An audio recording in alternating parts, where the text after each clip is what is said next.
successfully.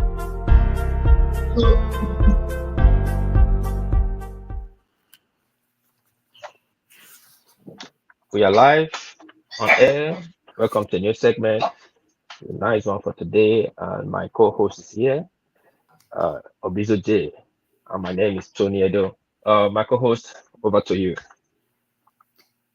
Good day, everyone out there. It is another beautiful day with us at Upper Reporters and Talk, the program where we discuss and give our unbiased and unreserved opinion on the issues affecting the social, political, and economic welfare in Edo State across Nigeria, connecting Nigerians home and abroad. Today is the 8th day of March 2024, and we are live in the studio for our 10th edition or 10th episode of the program. Like always, we have very important topics for today. And first of all, it's good seeing you. We're back on the program again. We have interesting topics for today. These topics are politically related. But first, I'd like to all the women out there, today's International Women's Day. We celebrate you. We give you all the support and love. So let us say Happy International Women's Day to all the women in the world. The topic first, we have an interesting one coming from the Edo politics. We have a deputy governor of Edo State facing impeachment. We have the government impact on general impact, especially Edo State on health, education, workers, welfare, micro-business development. But firstly, there's a very important information, and there are very important people in the house. Yes, we have special guests of Mr. Kennedy Egariba and Dr. EDIAE Cliff. I don't know if Cliff is the last name but as it is, the former head of the pharmaceutical department of the psychiatric hospital in Benin. We have them in the house, and the reason why they have come today is not just because they are pending issues, but because they are interested in the welfare of our state and our people. Before I go into the order of the day, I'd like to say Dr. Cliff and Mr. Agaiva, welcome, and thank you for taking our time to be with us in the studio. Thank you very much, Mr. My name is Obizo J, or you can call me Junior. You can call me Junior, sir. Thank you very much. I was struggling to get your name on the screen. Thank you very much. I'm glad to be here. I'm quite happy to be here. And sorry, I'm breaking network here. I'm having issues with my audio. But I'm hearing you loud and clear. I can hear you. Yes, I can hear you too, so I can hear you too. Thank you very much. Yeah, first of all, I want to thank you and the convenience of this platform and this meeting. Your efforts shall not be in vain, and the Lord will continue to strengthen you all. Amen. In Jesus' name. Amen. Thank you very much, sir. Yeah, thank you very much for bringing me in here. Thank you. Yes, you're welcome, sir.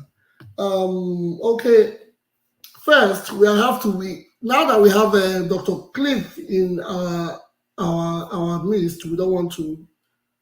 Let's go straight to the reason why he's here. In some of our episodes back, Mr. Egariba told us how the Oronibe Grammar School, how the alumni of the Oronibe Grammar School put things together to ensure that teachers were acquired. There were acquisition of teachers to Oronibe Grammar School, and their salaries were being paid by the alumni. So this is the reason. Some guests in the house actually asked certain questions. But this is the reason we have a platform where we can be heard, a platform where we can have say, and a platform where our complaints can go as far as we can imagine. So today, I have Dr. Cliff in the house, and I want him. He's here to give us more information. Give us how it has been. I believe you were the former president of the Moronibe Grammar School alumni, sir. I believe so, right? Yes, I'm Okay, the please, immediate past president. Oh, okay. Thank you, sir. Please, can you just give us we'd like to know, give us details of how this has happened and how you guys have gone to get teachers for the school and provision. Thank you very much, Mr. Moderator. Ronigbe Grammar School, as you know, Ronigbe is the second largest Benin settlement after Benin City in Edo State. Ronigbe has 3 schools. Hold on. So big that yes. Can you hear? Yes, we can hear you. I can hear you. We can hear you too. Okay, go ahead. Sorry, sir. Doctor. Can I yes, Doctor, yes, go on. Yes. Okay. Go ahead, please. Like I was saying, the population is so much that it attracted 3 government schools. Uronigbe Grammar School is one of them and is the prime one, the pioneer school in that community. Some of us, seeing the state of the school, especially in terms of staffing, we had to come together. We formed the association, and then we had to take the bulls by the horns. When we came on, there were only 4 government paid teachers, both senior and secondary. In the senior secondary, we had 3. The junior secondary had 1. And that is what still obtains today.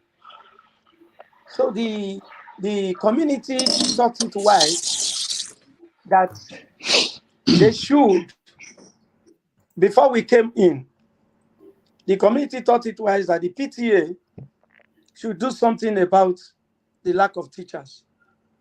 And they were able to hire about 12 of them. And they were paying them 10,000 naira monthly. So when we came on board, we saw that 10,000 naira was not any motivation for somebody who has a family and children to cater for. So we had to come in.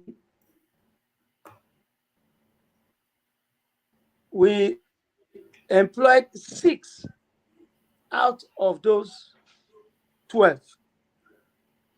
And we began to pay them the sum of 30,000 naira every month, which we did for 3.5 years.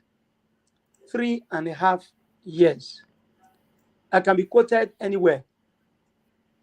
We started paying 2021, 2022, no, 2020, 2021, 2022, 2023.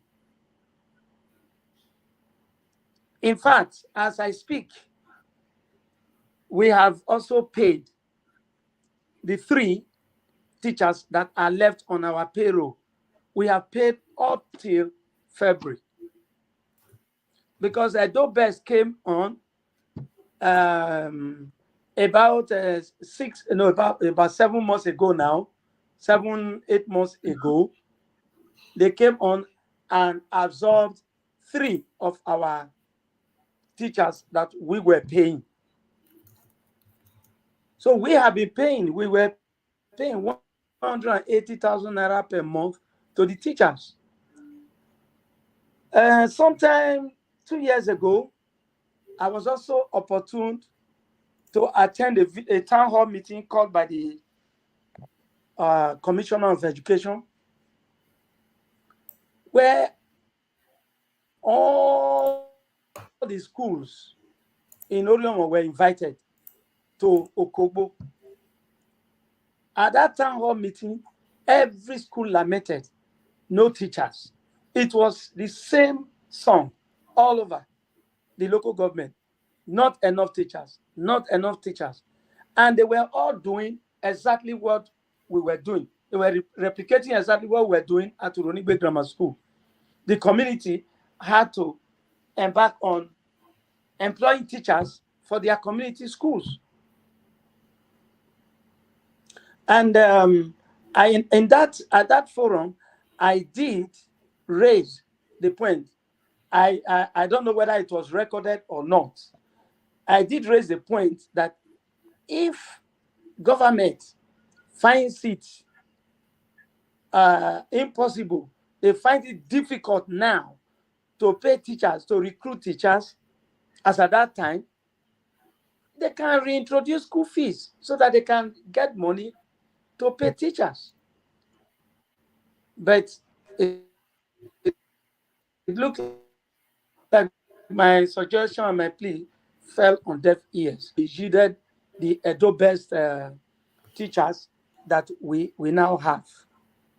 So that is the situation right now.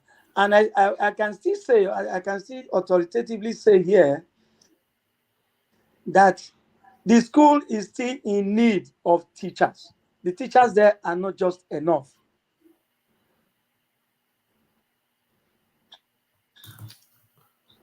Thank you, For Doctor. over 200 students, you have 3 years. Government teachers, it's not enough. And to the glory of God, we now have about 6 NYSC teachers, youth corpers, who are also helping out.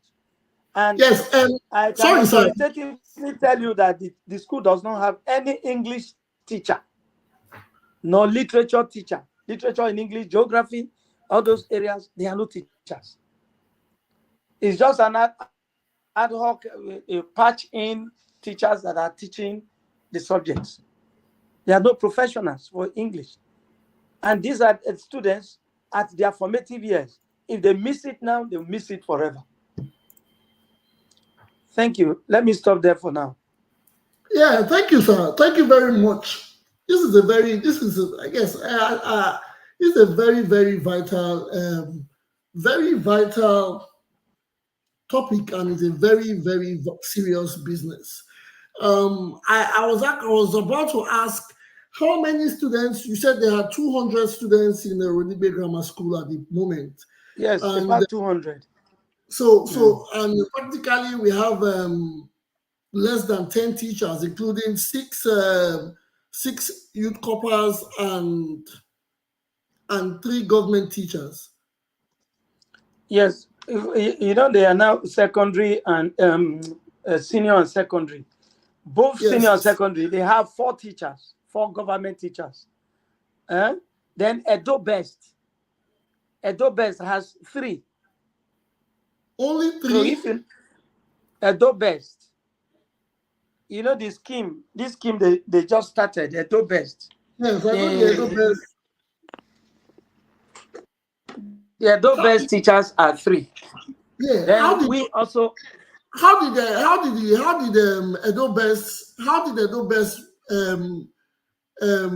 decide? How did they figure out that it was only 3 that were really needed? Was there any communication with the principal and the stakeholders or the alumni? I forgot to mention that. I also want to inform the House that at a point in time when they incubated this idea of the EDO'S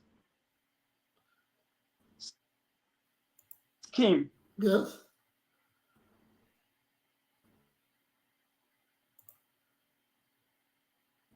Can you hear me, sir?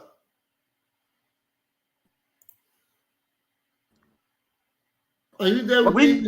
Are you there with me, sir? Okay. They did. Okay.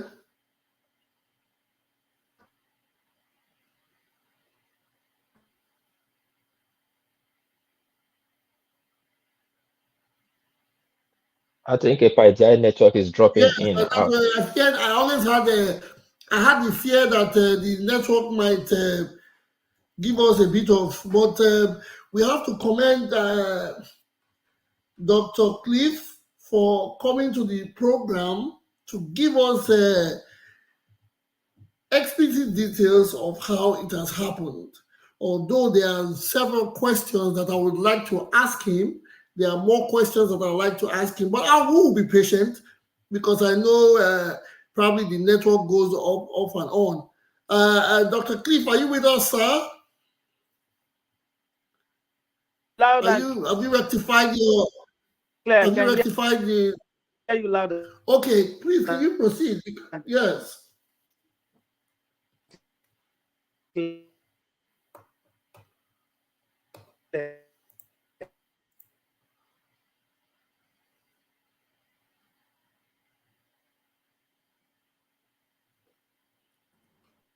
Are we there? Hello. Okay. Hello. Yes, we cannot. Yes, we understand. Yes, can you hear me? Can you hear me, Dr. Cliff?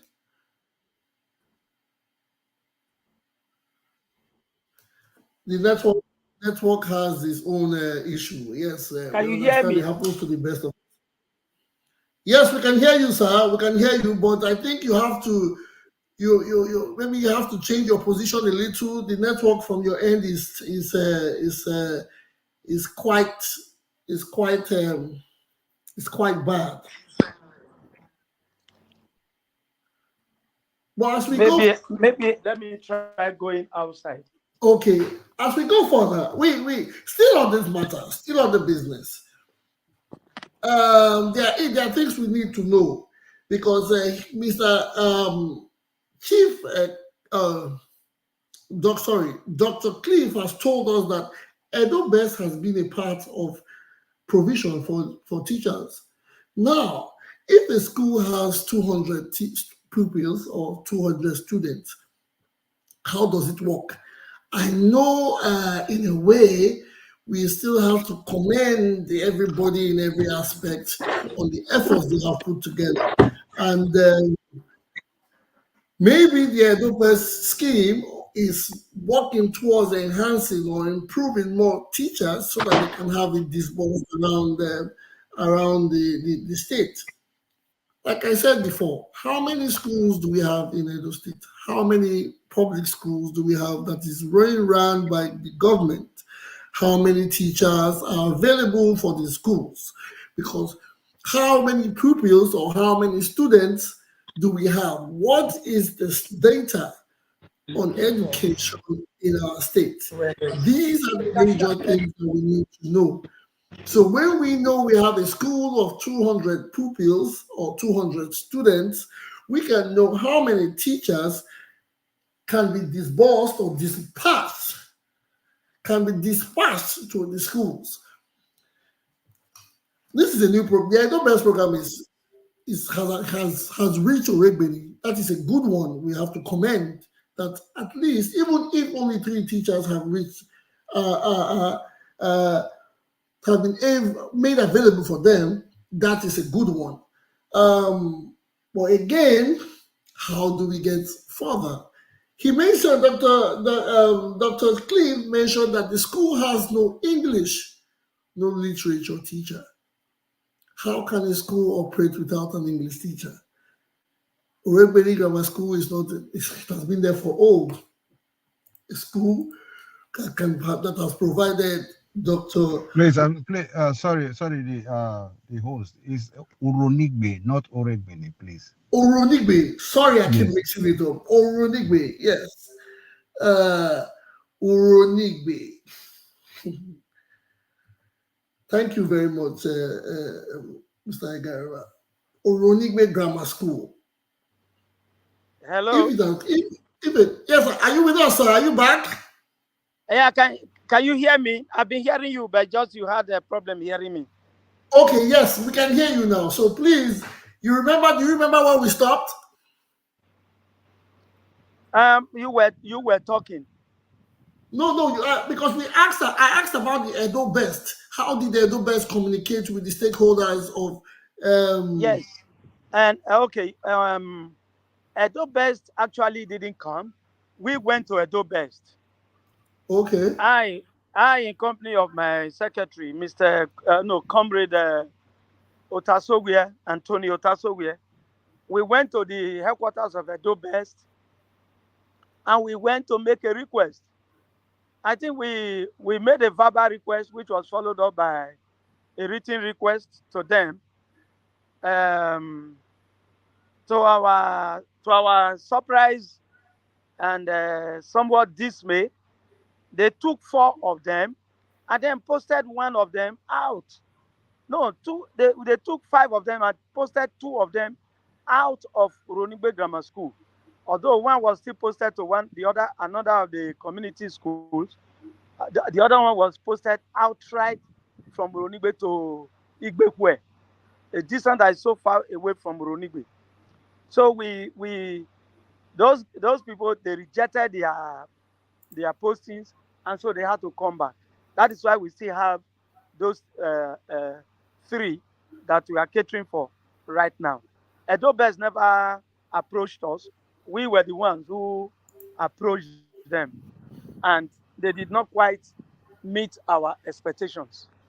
Yeah, but when you contacted when the EDO'S was contacted, how swift was their response? How long did it take for them to make this move? At least it took almost a year. A year. Yes. More than a year. It took more than a year.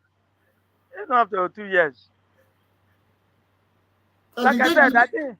Did they give any reason why there were delays? Were there any reasons why these delays occurred?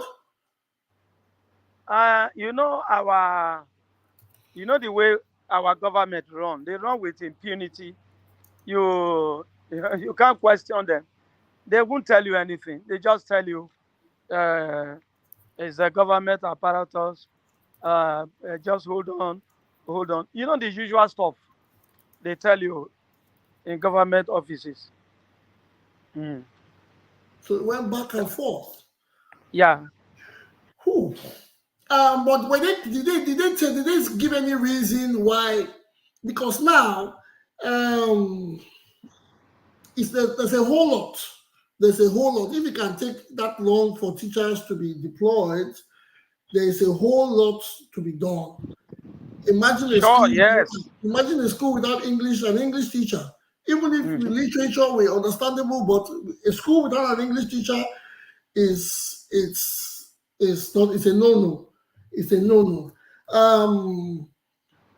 Even the mathematics teacher is being employed by us. Then which teachers did they make provisions for? Which teachers were deployed?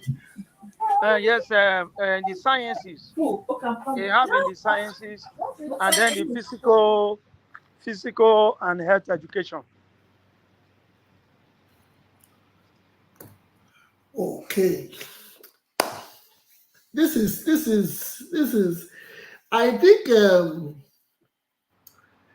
I would need other people in the studio or in. I need someone on the platform. I need someone to talk, educate me on these reasons. I don't know how. I really don't know. Okay, in Oronigbe, how many schools do they have in general? How many schools do they have? Oronigbe has 3 secondary schools. 3 secondary schools. Yes. And it's only about this grammar school that you have info. Do you have other information from those other schools about their teachers and one more? My dear brother, the story is the same everywhere. But I can only be explicit for Oronigbe Grammar School. But if you ask me, I can dig information and give to you at a later date. Okay, yes, because these are the major these are major problems in our communities, and these are the first things that should be put in place. For me, education should come before roads or other things. Education is key. Teachers, welfare, proper teachers for schools. This is well. This is not going to be the end of this topic. We are going Thank to you. ensure. We are going to ensure in every way and every manner to make sure the necessary people get this message across and it gets to the people in authority. We know how our government can be. We know our government, they always have answers for us. I am not going to say, yes, they always have answers for us. If you tell them why is this happening, they have prepared answers. Because again, I can still say, if they don't have enough teachers, if EDO'S has not created enough teachers for schools, we will be facing, these are the things to face. But if the teacher is given some proper salary, I think it will be a lucrative job for them for people to want to teach. Exactly. Mr. Chairman, quickly, let me also quickly cut in here. We got more than those 6 teachers because when we made when we called for applications, we actually called on applications online on all Uronigbe platforms online, and we got about 22 responses, 22. But when we interviewed them and employed them, they wouldn't stay because they said the money was too little and they didn't want to stay. How much was it? How much was it? We offered 30,000. As at that time, we offered 30,000. They said the money was too small. They cannot stay in Ronigbe because of 30,000. There was an English teacher who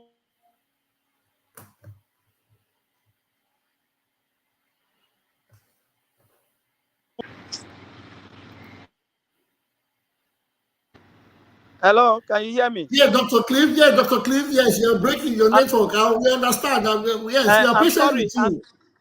It's okay. We are patient with you. We know how it is. We understand very well. Yes, a call was coming in. I had to call the call. So, like I said, we had about 22, 24 applicants that we interviewed. Most of them were not willing to stay because of the salary. So those that were willing to stay were those 6 that we engaged. This is a serious one. But like I said, we are going to ensure this story doesn't end here.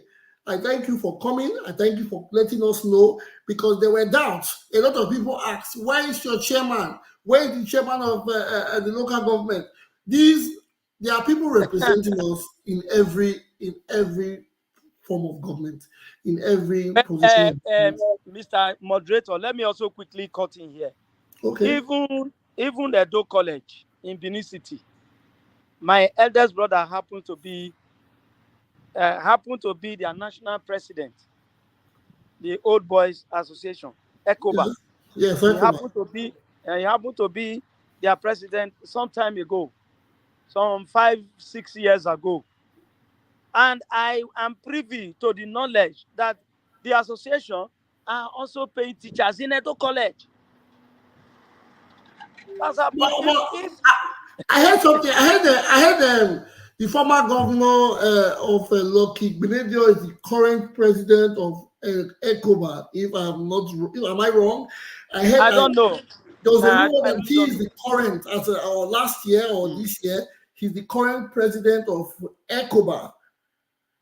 I heard that. So how is that? He's supposed to be a part of this system. So how come they still have to pay, even though they don't collect that is in Benin? Yes, as at that time, I knew they had the they employ teachers for the school. So if Edo College could employ teachers for the school, what would you think of Ronigwe? No teachers. There have been no teachers anywhere. In fact, at present, the then principal, we made concerted efforts. The then principals, two of them. Well, I think one was Asoro, the other one was Mr. IKPOMWONSA. Is the third principal that is there now since we came on board. We went to the ministry at Abudu in Benin, asking for teachers. Nothing came forth. It were just promises until this EDO'S stuff came up. I'd like to ask again, how many staff in general does the school have? The staff, both teaching and non-teaching. Non-teaching and teaching, yes. Both teaching and non-teaching. Right now, do they even have a non-teaching staff?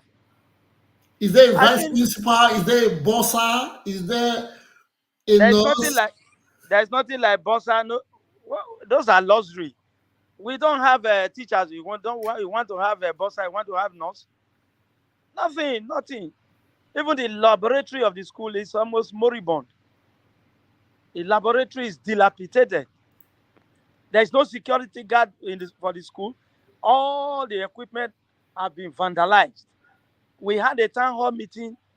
The association too spearheaded a town hall meeting with the Parents Teachers Association, with the community, to provide security for the school. Unfortunately, it has not yielded any effort. There's no single security in the school. Do you guys know the local government chairman of the chairman of the local government, if I may ask? Well, the secondary school education is not under the local government chairman purview. It's strictly under the Ministry of Education. So he may not have any political or authoritative muzzle to print teachers, but as the local government chairman, I believe he can intervene if we approach him. For a fact, we have not approached him. Yes, I think that should be even as much as we have our voice and the authority. Yes, if we can make do with any personnel, in authority, I think that should be a head start. We are going to make this head. This is going to be head. That is why I've made it the first topic of the day. It is important. It is very important for such things to be put as key, as number one. But before I go far, Mr. Victor is in the studio. Mr. Victor, you say you want to say something on this. Please come on. Are you there, Mr. Victor? Please tell us what you have to say and how we can have this resolved or put together. Mr. Victor, are you there? Okay, if we can't get him, yes, he actually said he wanted to say something. Hello, can you hear me now? Yes, Mr. Victor, yes, I can hear you. Oh, okay. First of all, I want to say hello to everyone on the panel. I'm happy to be here today. So I just want to say a word on what my brother was saying, my brother from Oronigbe. I think from what he has said, I think there is something we must first of all separate, because he mentioned EDO'S, and I know that EDO'S is under SUBEB, which is the Edo State Universal Basic Education Board, which has to do with primary schools and early child education, and not secondary schools. So maybe he might have made his complaint to the wrong direction. I don't know, but he should, maybe he will have a chance to clear that up. But I know that EDO'S is focused on primary education, and he was talking about secondary education. So I don't know, maybe there's a different body that controls the secondary education side of things within the Ministry of Education. But having said that, I think the main problem I see here is lack of transformation of rural areas compared to urban areas. I think a lot of qualified teachers might not want to go to the rural areas, not just Ronigbe. I think it's common across board. They try to avoid rural areas, maybe because of lack of some certain amenities that might not be available to them, that they might get access to when they're in the urban areas. So I think the problem stems from the fact that from lack of rural area transformation. To develop rural areas more to become attractive, to professional, not just teachers, even doctors, nurses. Sometimes if you go to some rural areas, you don't find nurses, you don't find doctors, just like teachers. I think it's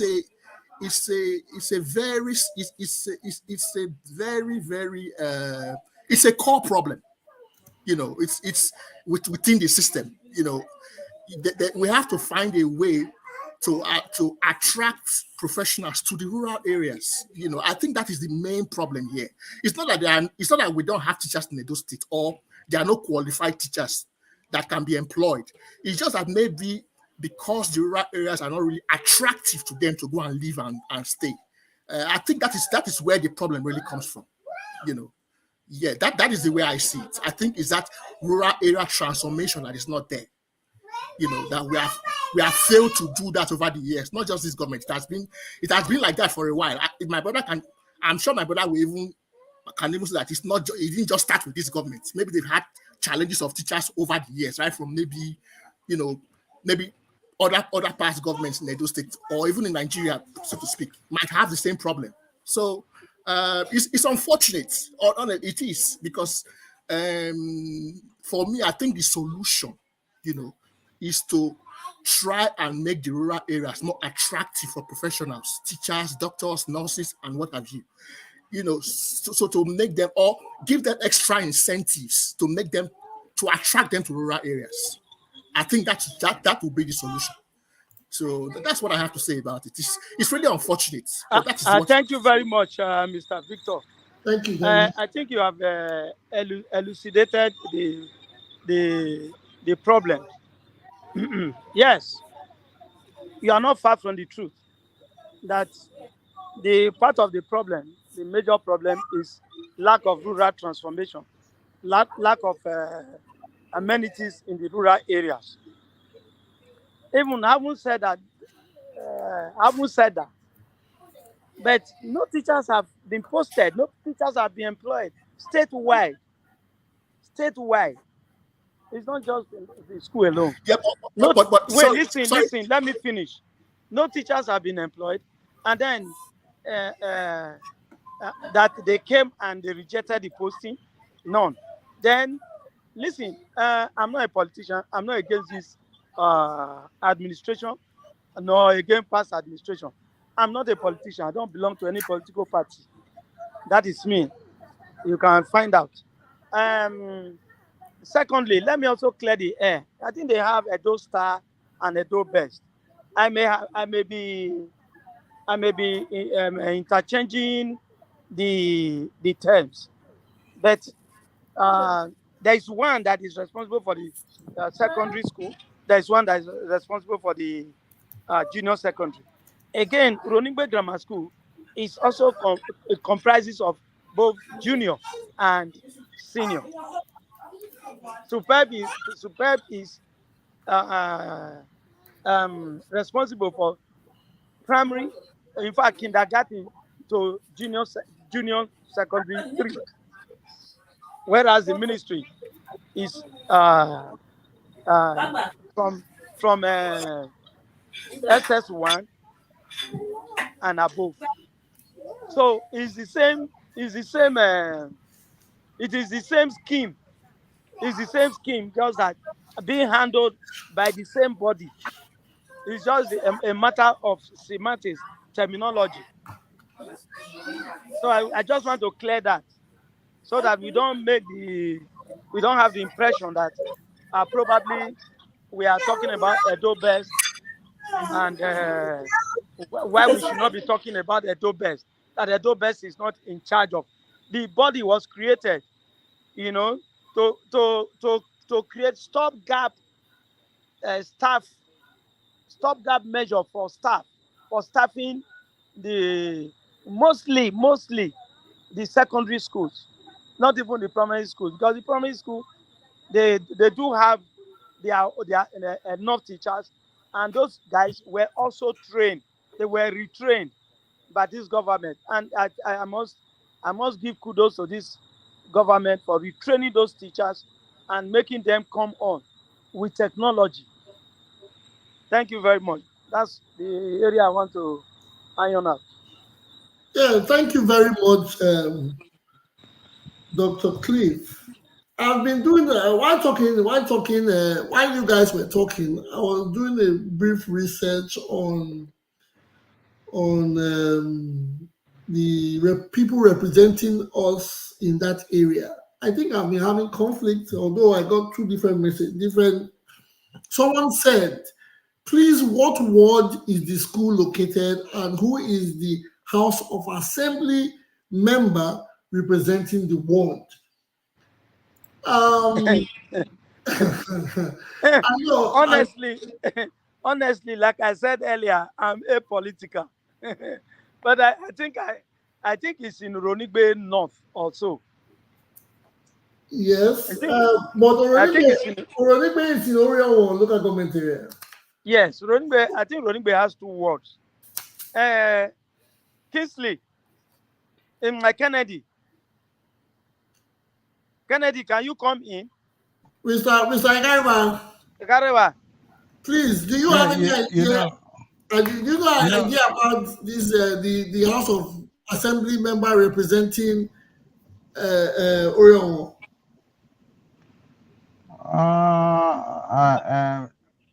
I'm not very. Is it Newman who got there? Okay, that's the chairman. I think is it Osawa? I don't know them at all. Is it Osawa? Sure. Maybe Osawa. I think Honorable Tiosa Ogbewe contested against one. I think Osawa. Osawa won the seat. I'm not very sure. Whether Asoro Abi Osai Patrick, Asogwe or something like that. I think you Patrick Asogwe because that's what I get. I can see from. I think it's Asogwe. Patrick Asogwe is the Nigerian politician. No.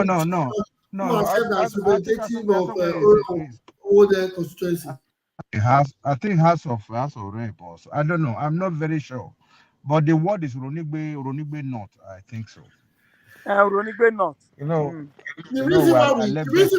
reason why I raise this question is because our leaders have to be held accountable. You see things like this. When things like this happen, we are all pointing fingers to the governor. Instead of we have councillors, we have local government chairmen, we have House of Assembly members, we have House of Representatives, even senators representing us in those areas.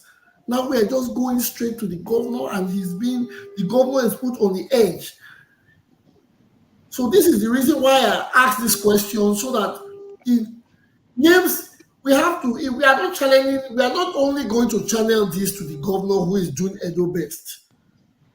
We are going to channel this to every politician that is connected in Edo State, whether it is connected to Oronigbe or Edo or whatever. Everybody. It has to be a collective effort. It is a collective effort.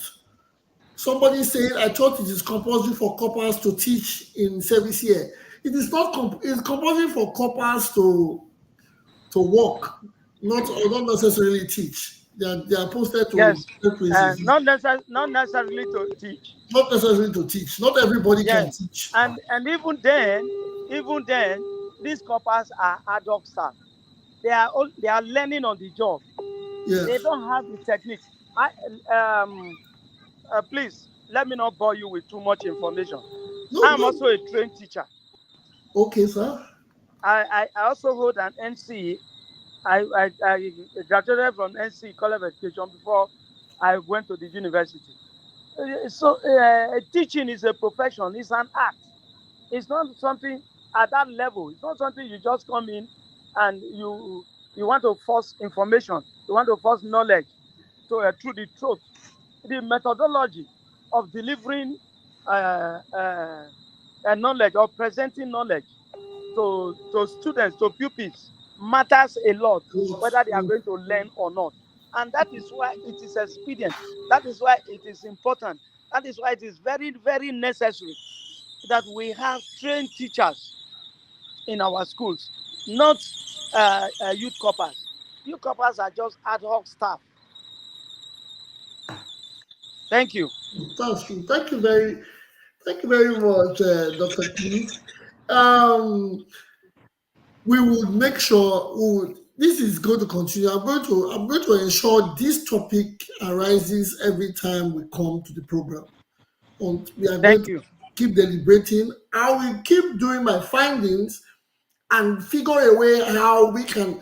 I know these people have contacts one on social media. I will do my best to contact the people I can contact, and I will pass whatever response. Even if I don't get a response, we will still deliberate on it over and over again, because this is a message we are getting from one end.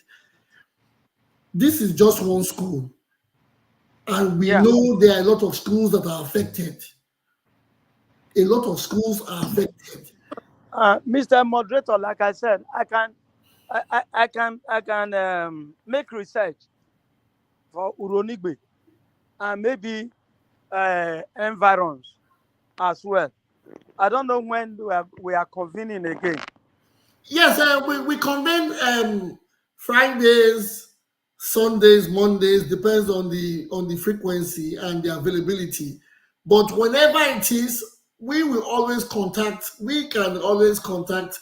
There's always a Friday for it. There's always the Monday. So, but we will let you know. We just kicked this program. It just started, so we are not consistent yet on certain dates. But Fridays and Mondays are always sure. The Fridays and Mondays are always sure. The Sundays we fluctuate sometimes. Yes, but regardless, this topic it will be a most topic until some form of positive response is given, some form of answers. I will go as far as bringing out somebody from EDO'S to tell us what is happening in there.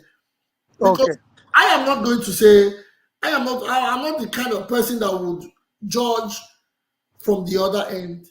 Yes, the schools need more teachers, but if EDO'S cannot give what they don't have, if they don't have teachers, they can't just pick someone from the road and say, go and teach. You have to be qualified to be a teacher before you can go and teach. Teaching has to do with some form of passion. And these days, we know everybody wants to go for a lucrative job.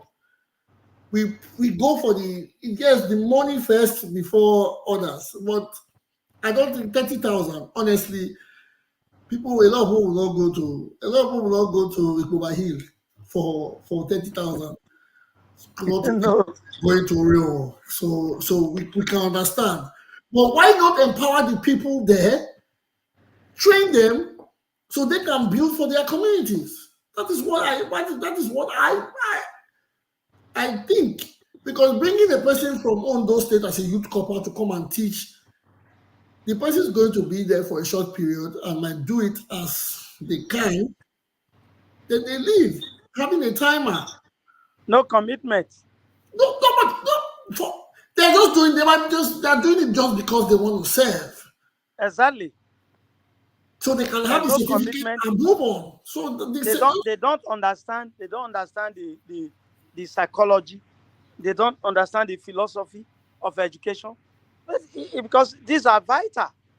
They are very vital. You need to know the psychology of the student. You didn't know the philosophy. Where are we coming from? Where are we now? Where are we going to? But these guys are just coming in, just ad hoc.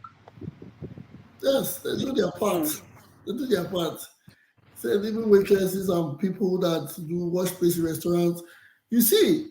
But that is, I heard Edo State pays the highest minimum wage. The minimum wage in Nigeria is 30,000, and I heard Edo State pays 40,000. So And also UGSO Students Association is paying the minimum wage. I think we need to be commended for that as well. Yes, we have to applaud. We are applauding. I was going to get to that, because regardless, we have to applaud.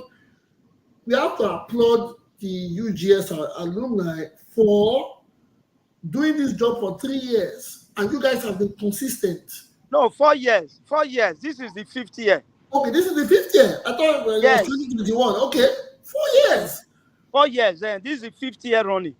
This is, we must applaud you guys for it, and that is why I am taking it upon myself. And we have even paid till October this year. We've already made the money for this year. October this year has been made available. Thank you very much. Thank you, guys. You guys are great. Yes, thank you very much for giving to the. You guys are giving back to the state. I appreciate what you have done. Like, and I am going to give my own input.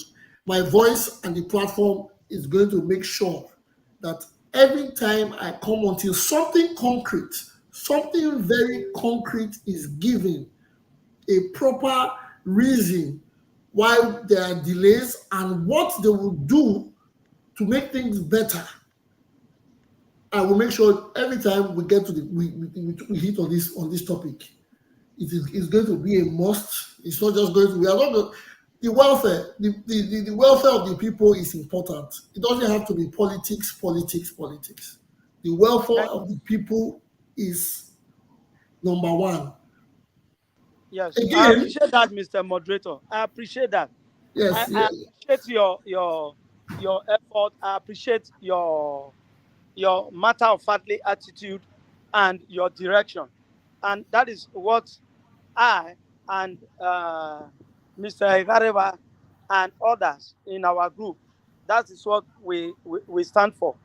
As it affects Uronigbe, it affects Urome, it affects Ugboko, it affects Igwobazuwa, it affects Eho, it affects Uromi, it affects Auchi and everybody. If such program is put on ground to help all these our communities, is the state, is the people that gains, is the state that gains, then we will have better human capital. You understand? We have better human capital, and then it's going to be a plus. It's going to be a gain for everyone. So please don't this effort. I don't want to call it a struggle. I want to call it an effort in the right direction. Please. Thank you very much. Thank you very much, sir. Thank you, Dr. EDIAE Cliff, for being on the program. He's again the former head of pharmaceutical department of the Benin Psychiatric Hospital. Thank you for taking out time to be with us on this program. We hope to see you more. If you have any vital, I would reach out to you for more vital information, and I'm going to go do on my own part. I will make sure I get more findings, try to contact whoever the names I have checked, so we can have a resolve, so we can know what is the way forward for Edo State. This is education. This is we have the passion for education. It has to come as as a big point. So I would My see you co-host, again, my Mr. co-host, Yes, yes. sorry, let me come in. Oga Ejari, I agree to be one of the co-hosts here. Thank you Thank you very for much. coming on the platform. Yeah, really appreciate. Me and PG me like to use to the talk, so that everybody go get this thing. But this is my concern. This not be the areas when uh, our aspirant now, where they chop corn around the town, they chop rice around the town. This is not the kind of area they're supposed to they go to they talk to the people of the community for that area. Say, okay, once they elect them in, this problem so they go fix them since they don't come see them first time. The other day, Chief Obasogie was here and they complain saying area, Russia don almost carry that area come out. But yet we are not seeing Akpata or Aswen or Okpeo going around those areas, going around those. This is where school, the lack of schools. Go they talk to the community. Say, once you vote me, I'll make sure there will be new this thing. Not even before they vote me, before that, not even when they vote me. Before they vote me, I'll start the campaign with them so that teachers will do this area, so that development will come this area. But what you are saying them eating rice and corn around the street, like one around town. This is not fair. This student need teachers. Is their constitutional right. This men, Mr. Jai and co, they are using their own money to pay this student. It's not supposed to be so. Obaseki just passed, I think, a budget of 320 something billion naira. So what don't use that money to, who don't use that money for? That money is for us, not paying money. So if anybody know commissioner of education or somebody in charge of commission of education in Edo State, you should come here to come and tell us what they happen for that sector. And we encourage more people who get problem for their areas, may they come here to speak out. If we not speak out, the government will not, maybe Obaseki will not go no. Probably Obaseki will feel everything is all right. And people under him is not doing all right. So, guy, Dr. Chief Ejale, I thank you so much for coming to this platform. And I hope we'll see you very soon. Thank you, sir. I think the network. Yes, thank you, my co-host. Thank you for breaking it down. It's sad. It's sad. It's a sad thing that it's a sad thing. But again, I still don't like to point fingers. Progress is is always made when there is continuous effort. I'm not going to write off the governor, honestly, because of the setbacks. This is the Fourth Republic started in 1999. So the decay has started from a long time, and this is just the end result. These are part of the end results. It's going to, if we will talk, yes, we will talk. Everybody will come to promise that it is going to happen. But let's say it will start with one school and it will go into 100 schools. The jobs are not lucrative. Let us be honest. You cannot go through the four walls of one university and end up getting paid 30,000 in a rural area of Edo State or any state in the country. Yes, you get excited when you get to NYC camps and when you are deployed or posted to a primary location. You get excited, yes, because you're a copper and you want to receive your first salary. But after 12 months, you don't want to continue. Nobody wants to continue. We are just talking about one thing, a school not having teachers. What about the roads leading to the school? What about the accommodation? How do these people, you pay somebody 30,000 a month and he's from Jos or from Jeba or from Katsina? How does he go back with the way things are? So tell me, if a copper is sent to to Oronigbe, and in his first holiday, he has to go to Katsina. How would he do that? You think if he gets back to his home in Katsina, he will want to return after 30,000 a month, when going to Katsina might be 25,000 for a one-way trip? These are the things that happen. These are the happenings. But so I am not here to blame the governor. I am not here to blame anybody. Everybody now, the elections are coming close. Everybody will promise you bread and butter. Everybody will tell you, yes, the school, the EDO'S system or scheme is going to be what they will focus more on. Then when they come to road, they will tell you that's what they will focus on, and the policies and fiscal policies or the economic matters. These are the politics we see.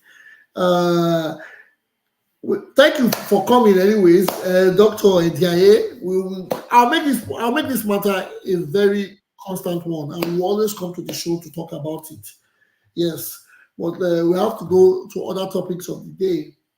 This is a quiet one. I think we are all feeling kind of down with the outcome in Oronigbe, but things will get better as time goes. The next topic is the deputy governor facing impeachment. Sorry, Junior and Mr. Yes. Tony. I beg to take a leave. You know, today is Friday and I'm at work. I just wanted to patiently listen to my principal because he's a former president. He has handed over to me as the critical committee chairman, so I'm the one in charge now. But he still me patiently to him. But I will advise if it is the government, if the state government would devolve some powers to the local government. In those days, all these things were very viable. But recently, you don't have local government chairmen or councillors. In those days when we were growing up, we were having inspector of education that will be going around and checking all these things, whether they are working, their viability and all that. But these days, we don't have them. The governor cannot be everywhere. If we have to blame the governor has to take like 30% and other areas too. The governor cannot be. Local government is not functioning. So who is going to be in charge of overseeing all these schools and local roads and the hospital dispensaries, maternities and all that? I think if there's any way we can pass this information to the government, they should be able to devolve local authorities so that those people can go to the grassroots and get things done. If you see the extent of dilapidation in all these schools, man, you will shed tears. You know, a lot of old student associations, they are doing a lot. Philanthropists in different communities are doing a lot for their. But I know the government cannot do everything, but they have to do more. They have to do more. Thank you very much. I'll be back with you soon. Let me go check what's going on in my facility. God bless you. Okay, thank you, sir. Thank you, sir. Thank you. Thank you very much. I'll call you later. Thank you. Okay. Sela, Vuvu, you want to say something before I move to the next topic? Sela, you can say what you want. Yes, I just wanted to. I mean, it was a little bit what Ipa just said before he left just now. Obviously, the government cannot run education fully anymore. I think we have come to that point, and it's a question and a statement in one. Is it time? Because when missionaries ran all these schools in these rural areas, for some reason they worked. They were funded. They had teachers, and they worked. Government came and took all the schools back from all the mission. So now, is it time to take off these schools from the hands of government? I don't want to use the word privatize, but somehow, because if there is a philanthropist in these rural areas and he decides to say, you know what, give me this school, let me run it, I'll see what I can do, charge a subsidized fees or whatever the case might be. And like for what they just mentioned, they have an organization that they are the ones paying the tuition of the of the salary of the Salary of the teachers. yeah, the salary of the teachers, and somehow is being funded by private pockets. And if maybe it's time that conversation will start somewhere that okay, government cannot, you can't blame the governor for everything. Honestly, you can't. There are people that are supposed to be inspectors going around to see the schools that need teachers, training teachers, or whatever the case might be. But when these schools were run by missionaries or whatever it is years ago in the same rural areas, they worked. So maybe this one is a failed project by the government. Yeah, but at some point, Edo College was taking. I think the missionaries took Edo College and ICC at some point. 100%. I don't know, but I think it was 100%. So if they are saying that the missionaries took them back, and the missionaries had issues, so the government had to take them again. If they are saying that the government have to come back and pay salaries and this, that means it's back to under government control, because this idea of everything government is not going to. And I know some of my friends that have sent their kids to boarding house from abroad. And this boarding house, when I ask, is there a school in Lagos? They will call some funny places. No, it's some school in Akure. It's some school in some place. You mean like federal government colleges? No, I'm talking about private schools now. Sorry, I'm talking about private schools. Private schools? Yes. Okay. Yes, I have two friends that have sent their kids from the US to private schools, to private boarding houses, and it's not in Lagos, it's not in Abuja, it's not in Port Harcourt, it's not in the big cities. That's what I'm just trying to say. Yes. And these schools are functioning. So yes, nobody wants to go to a rural area to earn 30,000 naira, but there are some private institutions that are in those places, because for you to see the kind of lands that you probably want, you cannot do it in the big city. So you take the school to some what's it called, place that is, you have more land, like a rural community or anything like that. But so government trying to do everything because of the corruption, because of the politics. So the education is not what you play with. Education is not what you put politics into. But unfortunately, if you live in the house of government, that's exactly what you are going to get. Exactly where we are. My mother was a teacher in a Mota primary school for 30 years or whatever. It's not today the problem started.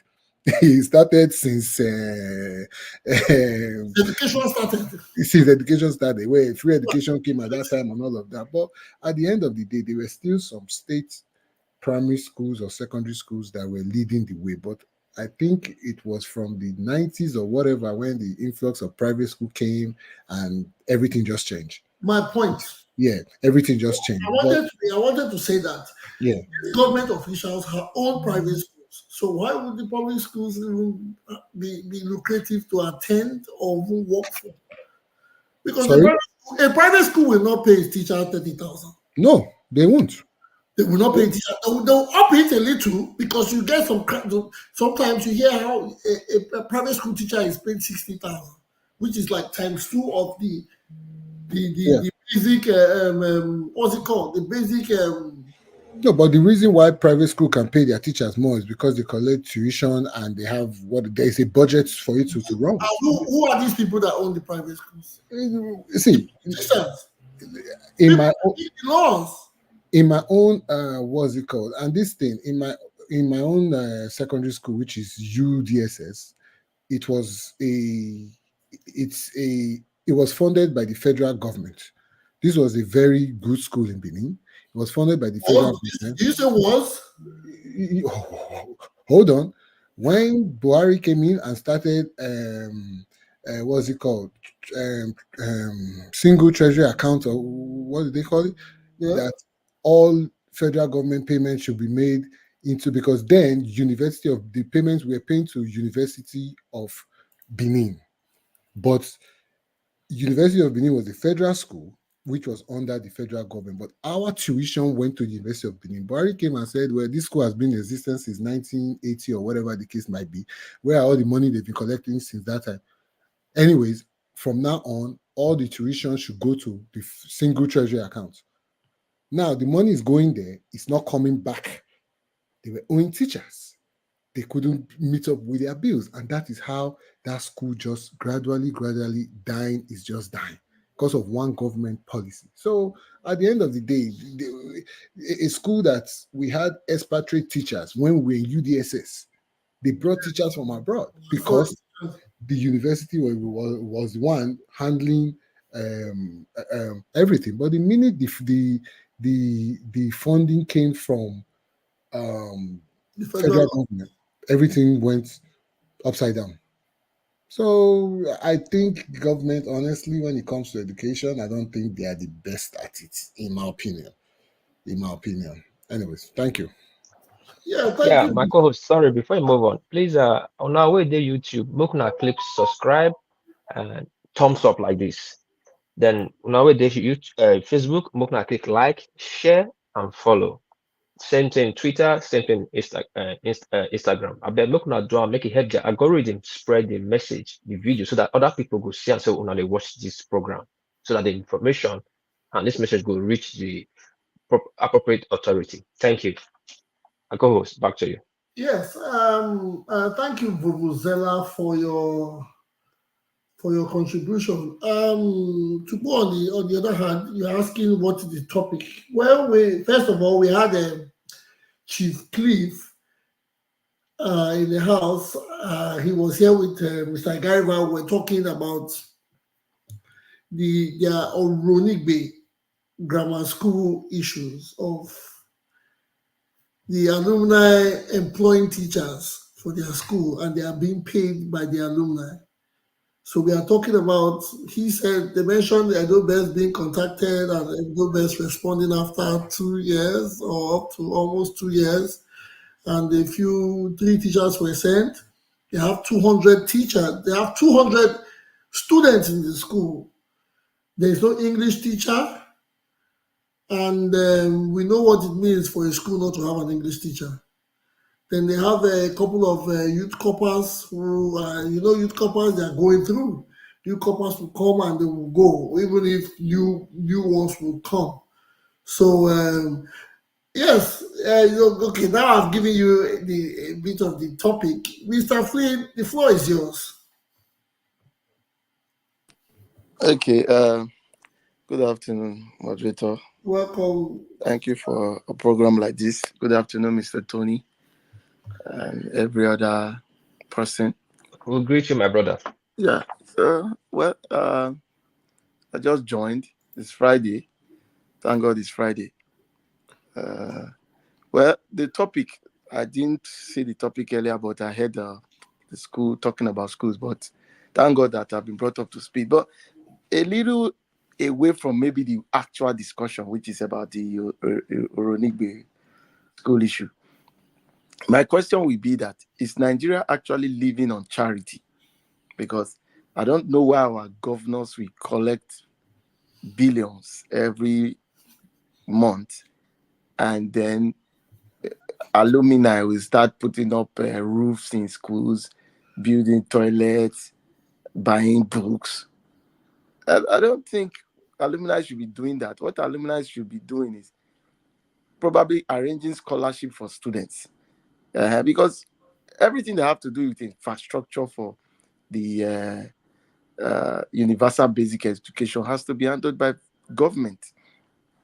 And if government is not handling it, the alumni should put themselves together and go and protest in the front of the government house.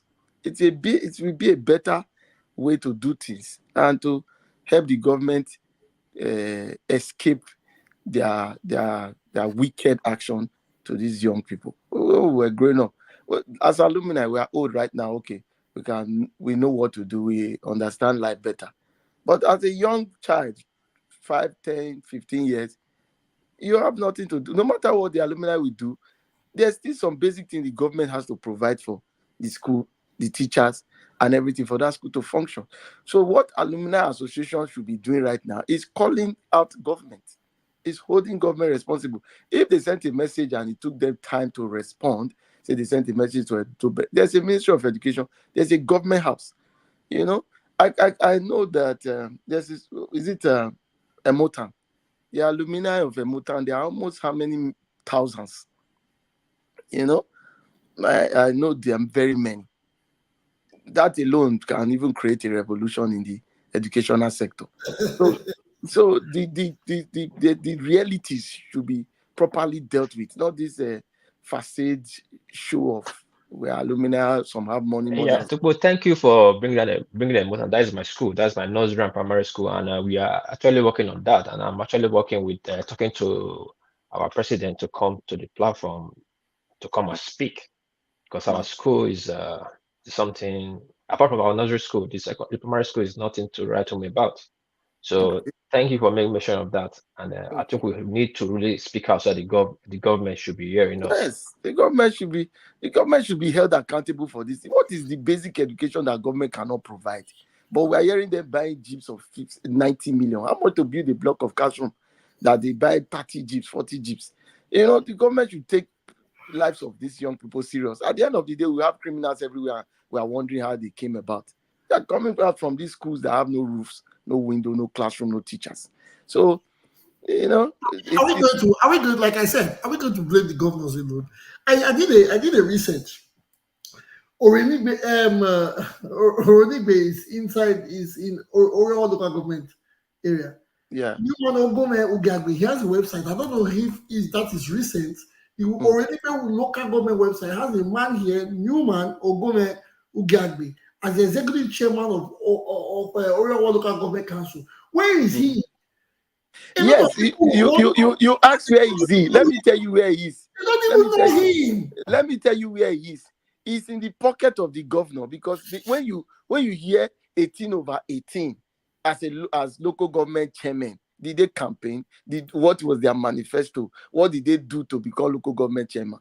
We watched a show on TV day before yesterday when he said there was a time his party was contesting. When they were about to start voting for local government elections, there was an announcement from the state house that elections has been concluded, somebody had won. So when somebody emerges in that kind of pattern, is it going to be responsible to the locals? Okay. So you don't blame the local government chairman when he doesn't. Let's assume the chairman. Let's assume this chairman now was put in by the governor and the governor's pocket. Now there's a senator in Edo South by Imaswe Nida Bernard. He's a Labour Party. He's Edo South. Have we heard of him? Have we heard from him? Since the only time we knew, I don't understand. He's chairman of what? Now, I said we are talking about everybody responsible. Yes. On the hierarchy. The governor now. Let's assume that the governor and the chairman, Mr. Ugagbe, they are in alliance. Now there's a senator from Edo. No. See, moderator, we should not start loading people with duties that they are not. No, but we are going to talk of people representing people here. Yes, but the senator is not representing the students. The senator is actually representing the state at a constitutional level. He can influence. So he can influence. That's what I want to say. Jesus' sake, on everything. He can influence. That is why he's there. No, there's strata. Please, Mr. Hope, what is his role? Let me break it down. We need to not be sentimental about these things. If government is failing us, we'll know from what level it's failing us. Oronigbe, actually, as a school, is a ward. Yes. You understand? And a unit in the electoral process. So Oronigbe falls under a ward. That ward has a councillor. First, which is the responsibility of Oronigbe Primary School.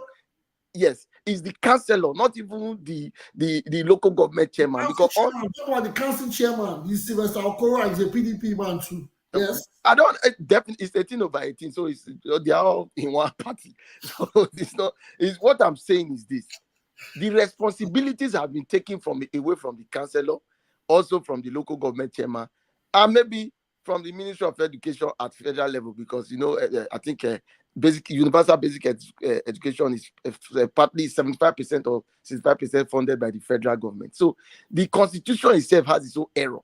But where local government lies is what we are talking about when it comes to those primary schools and those secondary schools. Yeah. The responsibility of that primary school is the councillor. But can the councillor speak up when it comes to his primary school? Does he even know the description of his job? Is he existing? Does he go to work? Do they sit? You understand? So these are all the fundamental problems and the constitutional errors that we have in Nigeria that is making the country not to progress. You cannot blame the governor why Renigbe school is not functioning. The governor has a whole lot of things on his table. That is why that's why there's division of labor. Offices are broken down into stratas. Now, where the problem is that when they voted for state government autonomy, this same House of Assembly members voted against it. So the truth is that the Nigerian people must rise up. That is the reality. It's at obvious times government has shown that they are not ready for the people. I don't know why we keep arguing. If there's a bill that came to the House in 2019 that local government should have autonomy so that we can now hold our local government. You see, let me just go back a little to 1987. What made Lucky very popular? It was the fact that he became a local government chairman of Oredu, where he had to do flyover, do some kind of things. And his name, do you know any local government chairman that you can hold and say, this chairman is trying, this chairman is successful?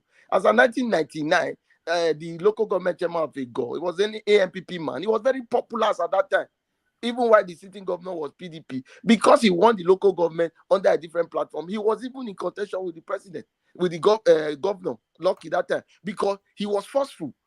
That time, local government was very clear on what they can provide. You understand? They can provide water, they can provide basic amenities, they can provide school buses.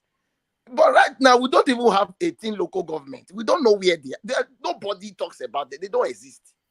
What is going on? That is the question. Where is the local? Why did they conduct election? So this is the reason why everybody is pushing the finger or pointing the finger towards the governor. Yeah, exactly, because everything now lies on the governor's table. If teachers don't go to school, governor. If students don't wear clothes, governor. If there's no uniform, governor, will he work? Can't work. The man has not finished taking care of his wife and children at home. Is he going to take care of the full state of 5 million people? So how do we get this solved? How do we get this sorted out? What do we? Where do we stand? Is it? Does the next will the next governor do anything different? Is the politics? See, the next governor is not a magician. We keep doing that. The next governor. This democracy has started since 1999. Are we making progress? Ask yourself.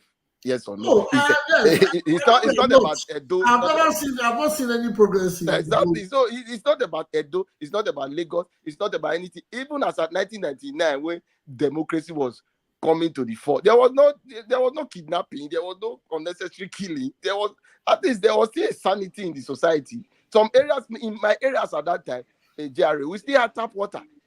So I don't know whether we made progress, or maybe we made progress politically for the pockets of the politicians, but for infrastructure and social development, I think we reversed. As Fela talked, 1 step forward, 10 steps backward. So the issue is the constitution. That's why the narrative or the discussions going around everywhere now. We are afraid of that word revolution. Yeah, we understand that it's a big word to discuss or debate on any social platform, but the actual reality, I think we actually need a revolution. I don't know whether it is the physical revolution or the soul revolution, but we have to find a way to meet physical force with soul force so that we can leave this quagmire we have found ourselves. Because there's no way that we'll be expecting magic from the next governor, that it will now become an Eldorado for students to go to. You know, but then it didn't matter the primary school you went to in 1985. It did not matter because all the primary schools were operating at the same standard. Ebenezer, almost all of my friends went to Ebenezer. The rest, like Mr. Tony said, went to Emotan. They were both public. They were all public schools. These are great men of people of the society today. King's College, that everybody is shouting, they went to a Lagos. It was a public school. You know, so what are we saying? Where are the schools? If this private school, to me, if the private schools did not emerge, there's no way. The only option would have been the public schools, and they would have made the public schools better for the children. They were private schools when Emotan was when Emotan was doing well, but they were not attractive because all the best teachers were teaching in those public schools. Private schools started emerging in the late 80s. No, but I don't think private school is the issue. If the government, like in Rwanda, in Rwanda, I hear that all the private schools now are closing down because the public schools are doing better because the government is investing a lot of money into the public schools. Yeah, they are probably like now. Yeah, no, but wait now. Like now, we are criticizing state schools. Federal schools are a nightmare too. All the federal government colleges in Nigeria are useless. They are a nightmare. Before, when you say I went to a federal government college in Nigeria, it's like a big deal. But look at federal government college, girls' college in Benin. It's a nightmare. The problem of education does not lie only on local government or state government. It's both federal and state.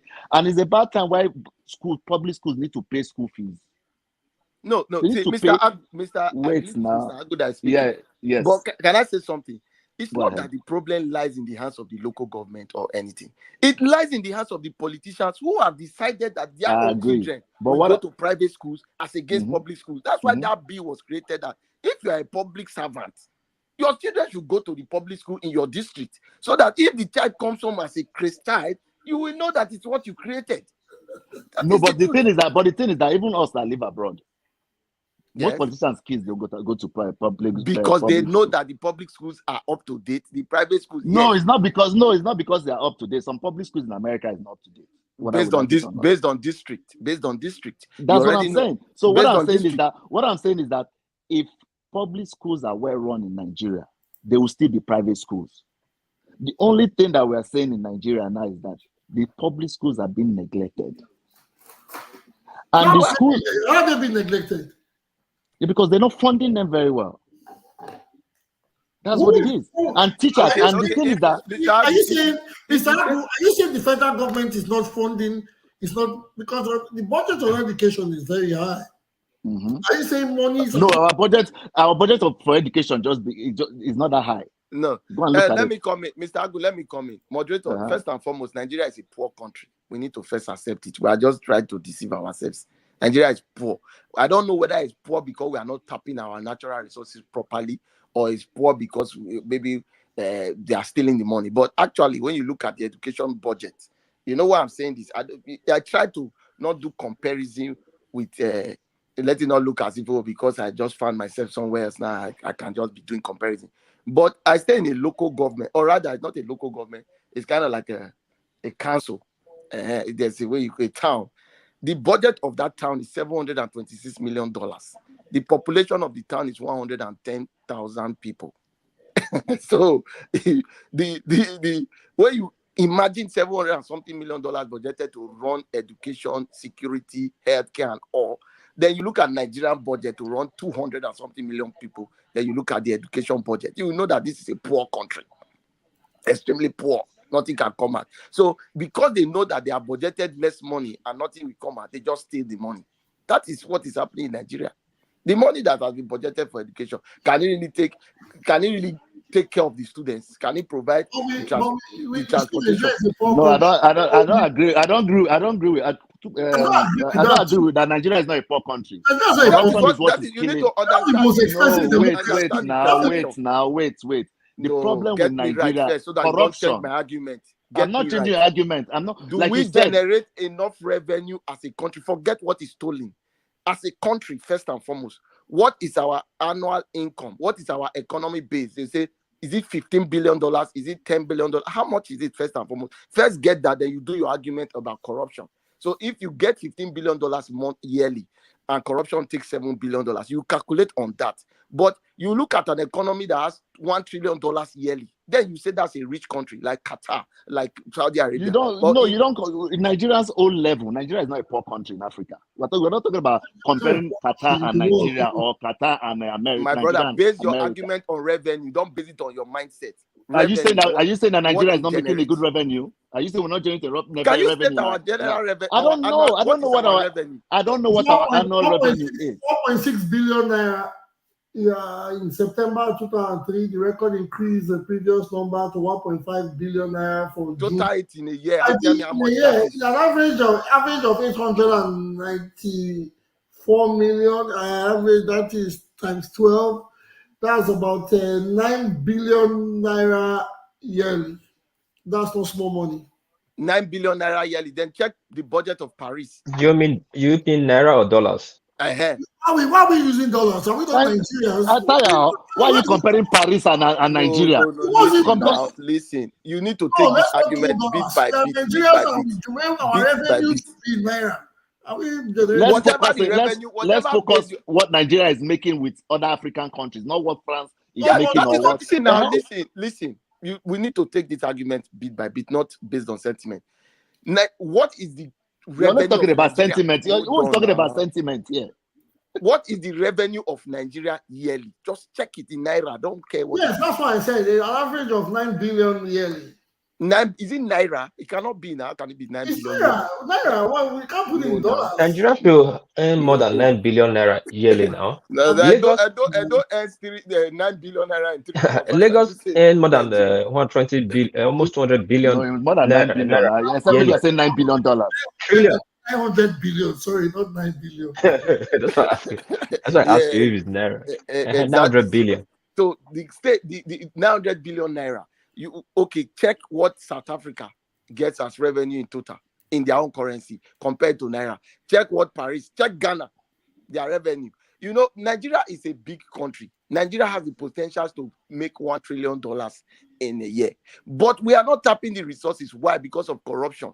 Our oils are not properly tapped. Gold is not properly mined. Uranium is not properly, lutetium, food, meat, and everything. Nothing is properly done in Nigeria. So whatever small revenue is coming to the federal government, it is shared and it's not enough to run the country. But if they go to, if they go to states, if they give autonomy to states to generate revenue, you will find out that our 900 billion will run to maybe 17 trillion. Then states can now run local governments properly.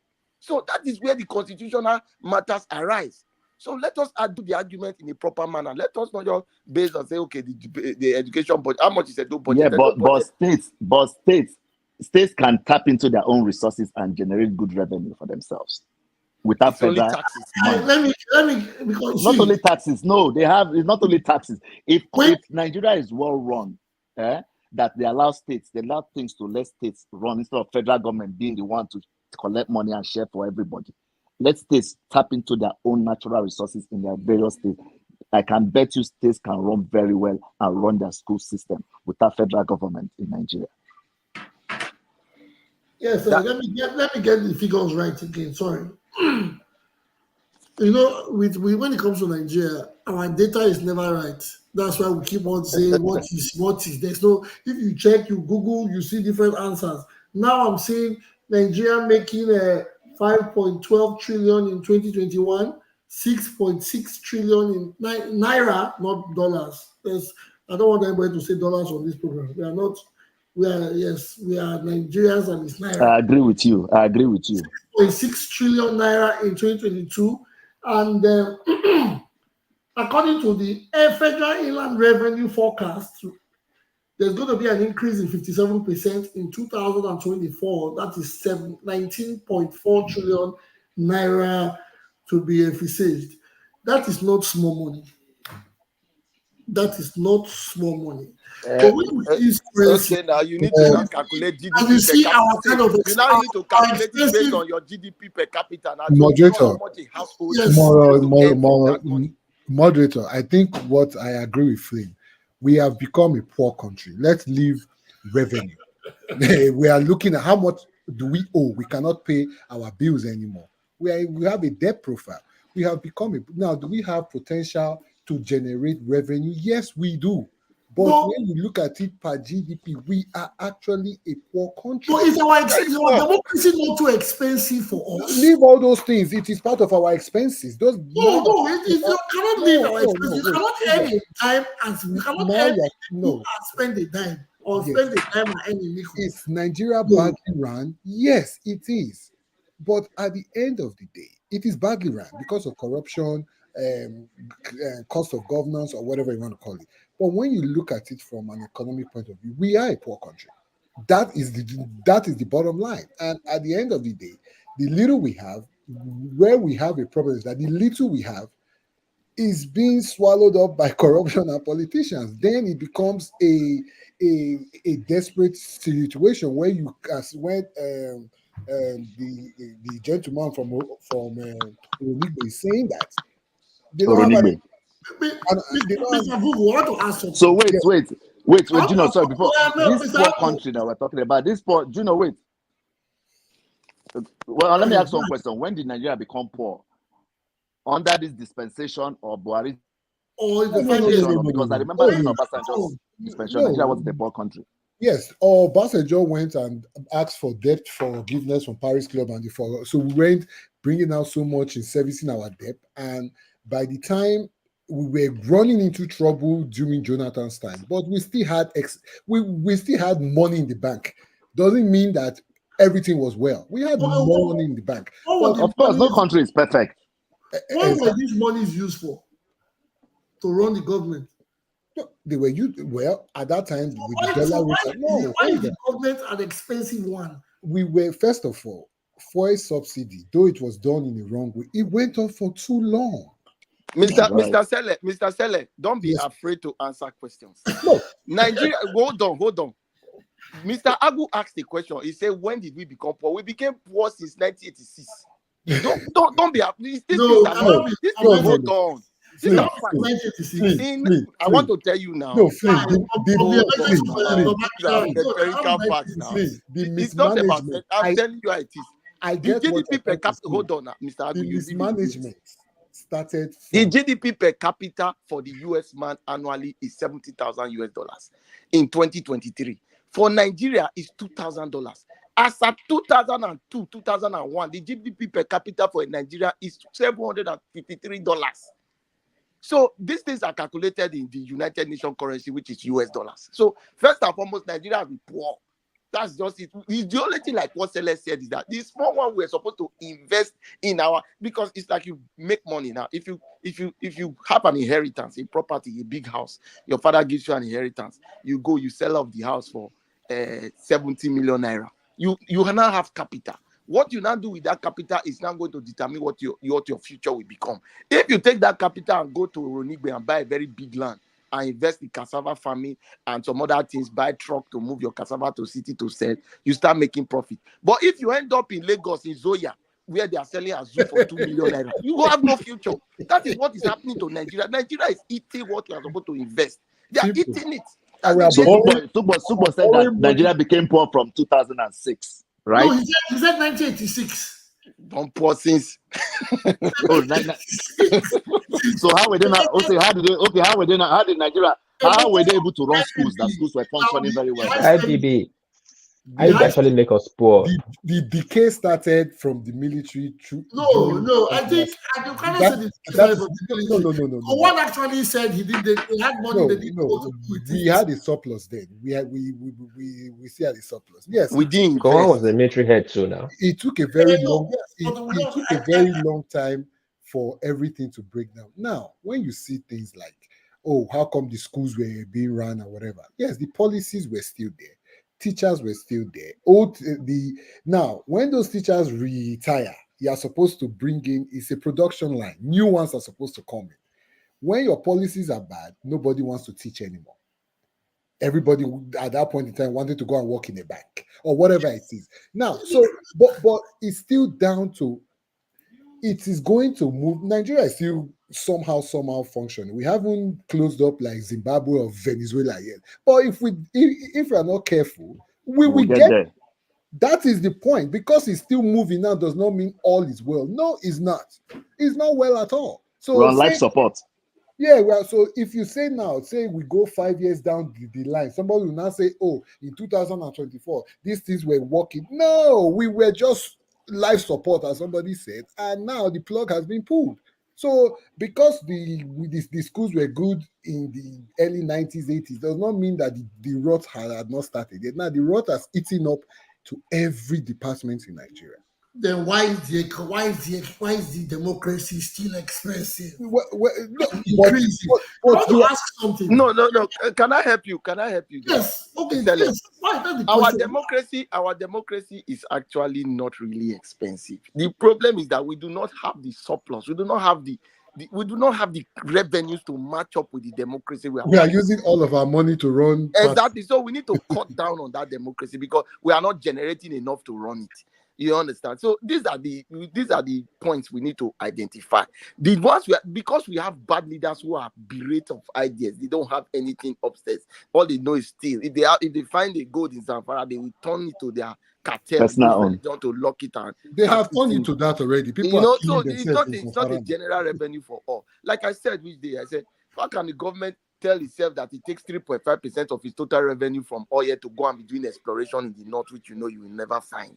So you see where the government's idea is, because they just want to take consultancy fee, for the job, so which is like $500 million, pay off some kind of criminals, and they go buy private jet and start flying around, whereas nothing is done. So Nigeria has its own problem, bad leadership, and all the governors are intertwined with this bad leadership. They know now.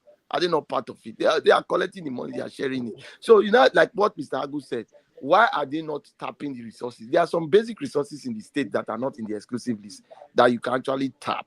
You understand? But instead of them to tap it for the good of the people, they try to do it in a way that, maybe probably it will involve a lot of investment. That investment will favor the state. But they are not looking at the long-term benefit of it. They are looking at the short-term benefit they can take, because they are 4 years or 8 years will soon be over. So and it still boils down to that institutions that we don't have. Exactly. So even this education that brought about this discussion, it didn't start failing in the what they call it, in the 90s, that we want to claim, because we met the kind of education we met at the 80s when we were going to primary school. We even thought we were having the best. We were not having anything. It was just that it was better than now. The process started failing. It failed twice. In 1976-77, when we had the oil boom, when the likes of Obasanjo told us that we have so much money that we needed to throw a big party, we were supposed to invest in infrastructures. We were supposed to invest in silos. We were supposed to invest in roads, airport across the 6 geopolitical zones, seaport, dry land port, everything. But we failed. In 1989, we had the second oil boom. Is it 87 to 89? Yes. Which Babangida had 12 big. Yes, Gulf War. There was a windfall for Babangida to use to settle everything. Instead, he decided to deceive us with democracy. They denied it. They denied that they even had a win for self. They denied. They said there was no money. The money. Until today, he's still very rich. People are not asking why he's not in jail. He should be in jail. That's the truth. In a very same country, that's why he should be in jail. Tupo, how do you think they talk so? Navigate and come and do state, because I just said I bring this problem. Come. Which problem does the kind come? This Ruligbe. So we will navigate this problem. We are talking about the origin. Before you talk about we have to talk the origin, the root of the whole problem. It is not here though. I know it's a part of Nigeria. Well, I understand what the moderator is saying. We have to navigate it back to Edo. Yes, we are talking about Edo. We are talking about it, but we have to do the before you white people, when they see something, they'll say, okay, let us find the source. Okay. But we want to base our discussion around Edo. Let me come with Edo. In 1999, when Lucky took over governance, you need to understand what Lucky did. Where we are lacking teachers, Lucky sacked 800 and something teachers because he told himself that he could not pay salaries. My mother included. My mother included as well. My mother included. They should not pay teachers. No, he said he changed the retirement age. He brought it back and told everybody go home. Now, see where the problem is. There was no transfer of knowledge from those teachers he sacked to a new generation of teachers. Exactly. Because it was like a cut-off, you just cut it off. So that normal training of teachers who went to teacher training college, NC and all the rest, were no longer there. So you just get anybody from the street who can just... Did they shut NC down? Was NC shut down? The College of Education was shut down for a while. But it was no longer lucrative because people wanted to go to universities to become lawyers and doctors. Everybody was because the people now just woke up and sacked teachers without thinking that this is the foundation of the emergence of Lucky, the banking jobs were the most lucrative jobs. Everybody wanted to be a banker. You need to understand the correlation. Then our civil service was at the low. This one we're even talking that they sacked my mother or they sacked anybody's mom here. When you look at the salary as at that time, even my mother was level 14. She was headmistress at that time. Her salary was like 4,300. So I can still remember because I take half of it to go to EKPOMWONSA at that time. So you can imagine. But then maybe they were doing well. I don't know how they could manage, but they were doing well. But at the end of the day, what am I saying? The low civil service was at its very low before Obasanjo came in and did some reforms and all. Because, like I said, basic education that time 75% was federal. So primary education was actually funded majorly by federal. That's why there was a very long, prolonging court case that lasted whether Lucky had the right to sack federal workers. But you know how it works. So this happened to the old primary school system. Then Lucky did another second thing. He collapsed the payment structure of the local government into state government by deducting because then the payment of salary was done by local government from their allocations to teachers. So Yes. Lucky now said that there was a concentration of teachers moving into the metropolis, the cosmopolitan, which was, you now find out that in a school like Oronigbe or in a school like in EDIAE or a school outskirts of maybe Igobazua, the teachers were requesting transfer into the major cities. You understand? Like my mom at that time, she was headmistress in EDIAE, you know, but based on we living, she decided to move to Uwa, then Ebenezer. So it was now like an inflow of teachers coming out from the interlands into the major city. So Lucky now thought in his wisdom that, yes, if the teachers are no longer staying there, we now need to take the salaries, because the burden of salary was now more on this metropolis, like in Oredo, Otobalka, and Ego. So they had more teachers, more people in this metropolis. So, like, you can be surprised now that Oredo allocation comes and all goes for paying teachers. So Lucky unified it and said, okay, the state government will deduct teacher salary and pay across board so that teachers can remain wherever they are. You understand? Or they be able to manage the payment of teachers no matter the level. That was not too good a thing because it actually made the government being able to pay salaries. But where were these teachers? They were all concentrated in the metropolis. So thereby leaving Ronigbe to have only one headmistress and one teacher. You know, so this thing started killing the education that the students were supposed to have in those schools. So it is not maybe and other thing, maintenance of these schools were supposed to be done by local government. But at the end of the day, these monies were still deducted. So you find that a full school will just disappear into thin air because bush has grown, trees have grown, the children are no longer. The only thing that works will be the football field. The only thing. Yes, the only thing that works is the football field because the people will gather there to play. Sometimes they can even sell it to their personal properties, and you find out that tomorrow, when government is breaking it, people are wondering. You know, it has happened. We have seen it happen. So these things happen because the schools were no longer functioning. So it's easy for somebody to cut a part of the land and build whatever I choose to build on it. So this is because the local government system is not functioning, and it all boils down. I can't blame the governor for it. It boils down to the constitution we are practicing. I will blame the government rather than the governor. It is a government error, not a governor thing, because this thing is enshrined in our constitution. So I think if we want to really talk about it, we should look at why the assembly has not started passing laws to give autonomy back to the local government. If they bring these things back to the local government, we will now start identifying the fact that Nigeria is not really a rich country, because the local government, you hear some country will tell you that this state is not self-sufficient. This came out, some states cannot pay salary. Why can't they pay salary? They don't have the money. That's the reality. They are broke. They are poor. Why are they poor? Bad leadership, of course. We are not tapping into our resources. Or you producing states for that matter. Okay, if you have the highest gas deposit in almost the west of Africa in Edo, and Edo does not even have transportation line from Sample Road to Ugbowo, don't you know there's a problem?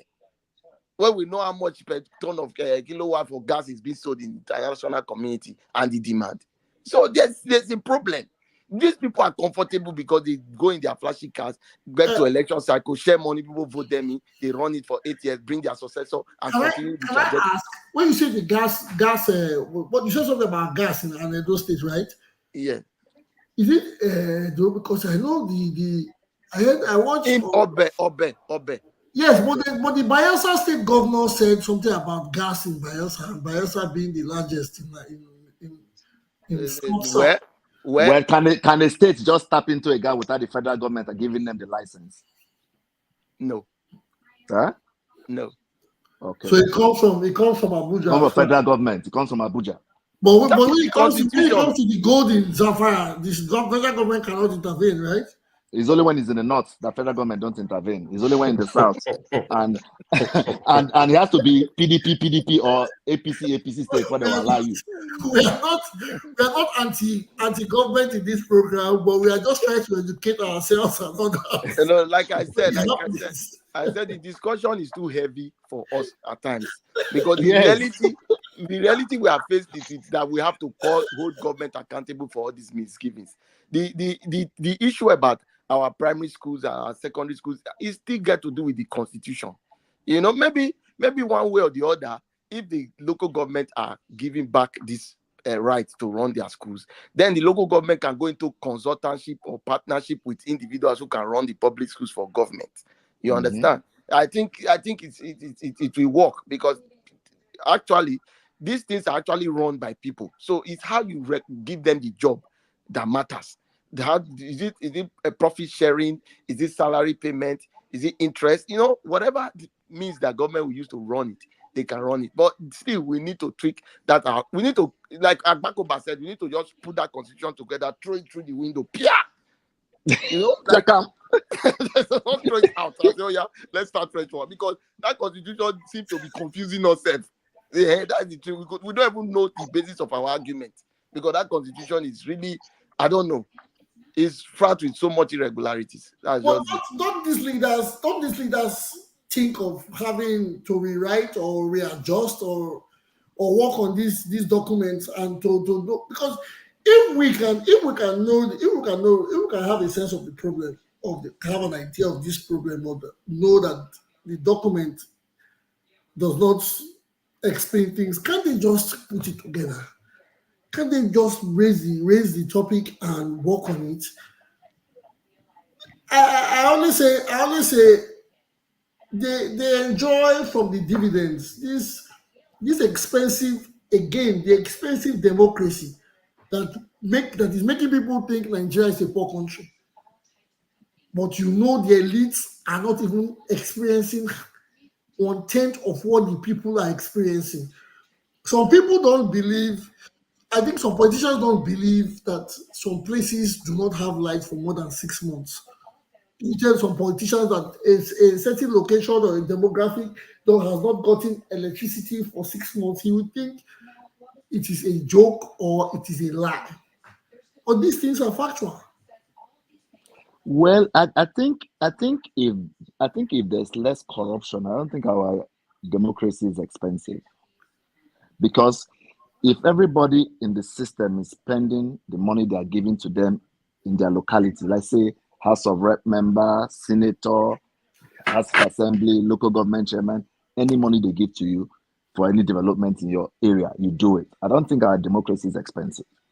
We think it's expensive because, yeah. What are the allowances? They don't need to give the House of Rep members anymore. I'm just saying. That's not their duty. Okay, their duty is to attract investment into their constituencies, like in America. Not even attract, legislate laws that will favor their constituents. Okay. Yes. I want to ask a question now. I guess a lot of us don't know answers, but let us just throw in figures that we think on assumptions. How much is the salary of a senator and his allowances? What is his take-home monthly? Let us come into real. I think they say about 15 million naira a month or something. How much? 15 million.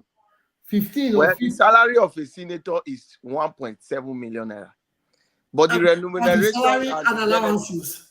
Yes, the allowances and every other thing. You see, that's why I laugh when they say a governor came in and said that he's not going to take his salary because it's too much. Well, how much is your salary? Your salary is just 1 million naira. President Obasanjo did it for 8 years now. If you total the money he didn't take for 8 years, it's 80 million naira. That is it. That's it. Maybe then he stole 2 trillion in our power sector. So what are we saying? So it's not about that. Yes. Okay. Good. First of all, why should any politician be paid 1 million naira and the minimum wage is 30,000? No, it's not based on that. You know. No. First of all, you should have. That's what I want to explain. Do these senators have businesses that make money to pay themselves? No. See how it works. There's a payment structure. $1 million a month. There's a payment structure. You see, like a director of a ministry now, like let me say the CMD of UBTH, his salary is above, it's almost 2 million. So there's a way they calculate the structure based on level for public servant and civil service. So it's not as if why should he be paid? You understand? Like Obasanjo used the word, he said, you know the process by which a person campaigns to get an office. So at least you should be able to give him remuneration to meet up with that stress. And the fact that it's a short time business, you understand? Unlike civil service that they need to pay you for 35 years and also continue to pay you pension. It's not like that for maybe some political office, except the governor and the president. So the balancing is not really the problem. It is the fact that the general populace are not benefiting because there's not enough money to ensure that they can still be captured into a proper payment plan. You understand? Normally, if you don't have a job, the government is supposed to be giving you some certain amount of money. You're supposed to have private healthcare, basic healthcare. You're supposed to have transportation, water, light, some basic things that will come to you. All those things are not existing. So you find out that whatever you generate, you use it to create a kind of mini country around yourself. You generate your light, generate your water, provide your security, pay for neighborhood guard, do everything by yourself. So it is really, really not easy. These are things that government is supposed to provide. If government should provide that and you total it into amount, you find out that government is paying you almost 200,000 in amenities. So that's where the government is failing. Why is it taking so long for the government now to come up with a real proper payment plan? Because all the calculations they have done with NSC, that NSC is asking now for 200,000, government is doing the calculation to see how they can pay salaries and how it can go down, because not only civil service, how other private small and medium scales can pay that same amount. They know that if they go and increase the minimum wage to 200 to 300,000, government will not have the money to pay it. Yep. That's the truth. That's the reality. They don't have it. Where would they see it to pay to 200,000? But how come they have the money with Obasanjo's statement and all? Though in their private businesses, first, I want to go to their private businesses. How many of these politicians have their private businesses? What do they? Some people say their occupation is just strictly being a politician. No. Junior, Mr. J, let me say this. There's no politician without a private business. We make this argument every time, and it's just that when they leave the private business and come into the politics business, they find it's an easy profit-making venture. Yes, before you become a politician, you didn't just fall from sky now. It's not a cheap business. I think to become a senator, you can just walk the walking pass and they'll just say, come and be senator. You must have something that you are generating revenue from. Yeah, we know that there are some people who are career politicians. Over time, they follow the leader and leader have made them. But it doesn't mean that majority of them don't have private business. Hope Uzodinma has a private business. Yaya Bello has private business. The new Niger state government that declared 19 billion as what they call it, asset. That's private business. They majorly. What was Sanwo-Olu's private business? He was in the civil service now. Sanwo-Olu was a banker. Yeah, was a banker. So they all have private business. If we do the argument of career politicians, it will not hold water. What happens is when they get to government. What was Amechi's private business? Amechi, if I want to say, I don't have an idea because Amechi's career started in 1999 from a councillor or whatever. So I think, but he definitely has something that made him to even have that level. Let us not. There's no way I will know all the politicians' private business in Nigeria. But if we go by history or by checking, we might find something. Ole Wike, I know Wike was just following. Amechi was following too. Amechi was following all the lead. Exactly. We know people who followed in Edo as well. That private business is called security guard or thug. It's a business. It pays. So, but what I'm saying is this: when they get into office and they finally leave office, they should go home. They should not be looking for successor. They should not be dragging. They should not be forceful, trying to get something out of it again. You have finished. Go home. We know people who retired. We had people who were in government, who left government and went to their houses. They were politicians in 1979. The Ikiwe, who was Senate president. But those were good politicians now. Exactly. The bad politicians started in 1999. No, but the politicians that were in 1999, they were politicians in the 80s and the 70s. No, not all. Well, Obasanjo And No, I'm you Bush won't Chiroma. blame them. You won't blame them because the system needed politicians to take over. Who? Where So- did these people? All of them, they were politicians then. Yeah, like I said, you won't blame them because the system needed politicians to take over from the military. So they were the ones readily available. But we know Yes. many of them who finished government are retired quietly. Oyakire was administrator of Taraba State, Abi Oshun. He retired. Yeah, and Taraba.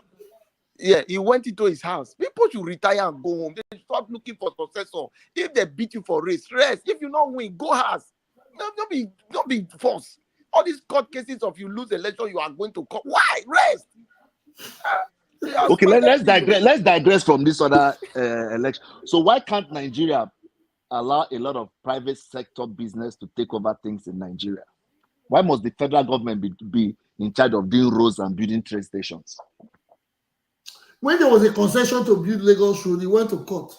And that's the road the people are enjoying today. They say he was going to a private party and why should because they said it was. Let me tell you why. I know people will complain about everything, but they're enjoying the road today. They're waiting for federal government to do the Lekki Ekpe Express. You know what fella said? It have been a problem. Moderator, you know what fella said? Fella said, anywhere the Muslims entering, now the best friend to Imam, now him be that. Yes. So you see the problem of even this private sector you are saying. It is still going to be paddy. The private sector they will give is going to be there. But in the Western world, it's still paddy. The problem is the institution. It's still paddy. So, If I give you road, if they give you road in America or Canada or London to do, you must do it to specification because its authority will come after you if people complain that you don't do it to specification. The problem still boils down to but in the case, this one, the people who will come after you are your cronies. That's just it. They are your parties. They won't. That's what I'm saying. What I'm saying is that even if I give you road to do now, we're in the Western world, I say do this road, you don't do it well, I will not be the one to come after you. I don't even know when they come after you, and there's nothing I can do to save you. Why is it like that? Because of the institution. Because the institutions have autonomy. See, we look at ourselves. Oh boy, now two people just occupy this platform. Now they give other people to rap at all. That's one be our Sorry. We corrupt where we corrupt. That job be the truth. We corrupt. No Nigerian man will not corrupt. Especially those ones, especially the one who come from our broker, even make them worst. The true matter we say since Obasanjo handed over to Shagari, those that came in 1980, that 79, they were very heavily corrupt, notoriously corrupt. They destroyed that country before army came over. Then 1999 came. The guys didn't learn. They came in again, toiled by their pockets and their family. Nigeria is a very rich country. You have to understand when Ogbamudia take over that country. So, okay, let's say I'm from Edo State. Ogbamudia was the man that developed what he calls then called Midwestern State or Bender State. He brought a lot of facilities. Major Ejo started first. Ogbamudia take over. Ogbamudia is the one that constructs Ring Road, Ogbe Stadium. Other powerful things that need money at that time. If Ogbamudia was so corrupt that all these things would have would have been like this. No. But the problem, those that benefit for this educational system at that time, and the problem Nigeria have now, we start producing governors that have no certificate, Agberus, illiterates, Egbe to become governors and become something that have never really happened before. Even when crooks were already there, so that is something, when they brought Abu Salih in, even the crooks went to look for someone that's educated, which had Ali came in. You understand me? So you have to understand now that pattern is no longer existing. Everything collapsed. Look, the worst of it. Look, Nigeria is slowly. None of all these guys, none of all these governors have solution of Nigeria. They all just thinking about themselves, how to build a house in buy a house in United States, in London, and keep the money to themselves. In their mind, they don't know how to run the country. They just think, oh, Nigeria will run themselves. Let me just, tie themselves with powerful security. Now, it's not burning. It's burning slowly. This was far more worse than what happened in 1982, what brought this guy to power. 1982, I don't know how young you guys might be at that time. In Benin City, If you cook, you are not there. Somebody will steal your pot of soup. In Edo State, that Benin City, if you're cooking, you're not there in that kitchen. Before you turn, let me go and take water, come back from your room or from somewhere else. So your pot is already gone. They were not sorry. For 8 months, they were nothing. People were suffering because of some of these corrupt politicians that who were at the time they were printing money even inside their, inside their bedroom. This are, you're talking about Besalegbe. All these guys started hiding money in overhead tanks at that time.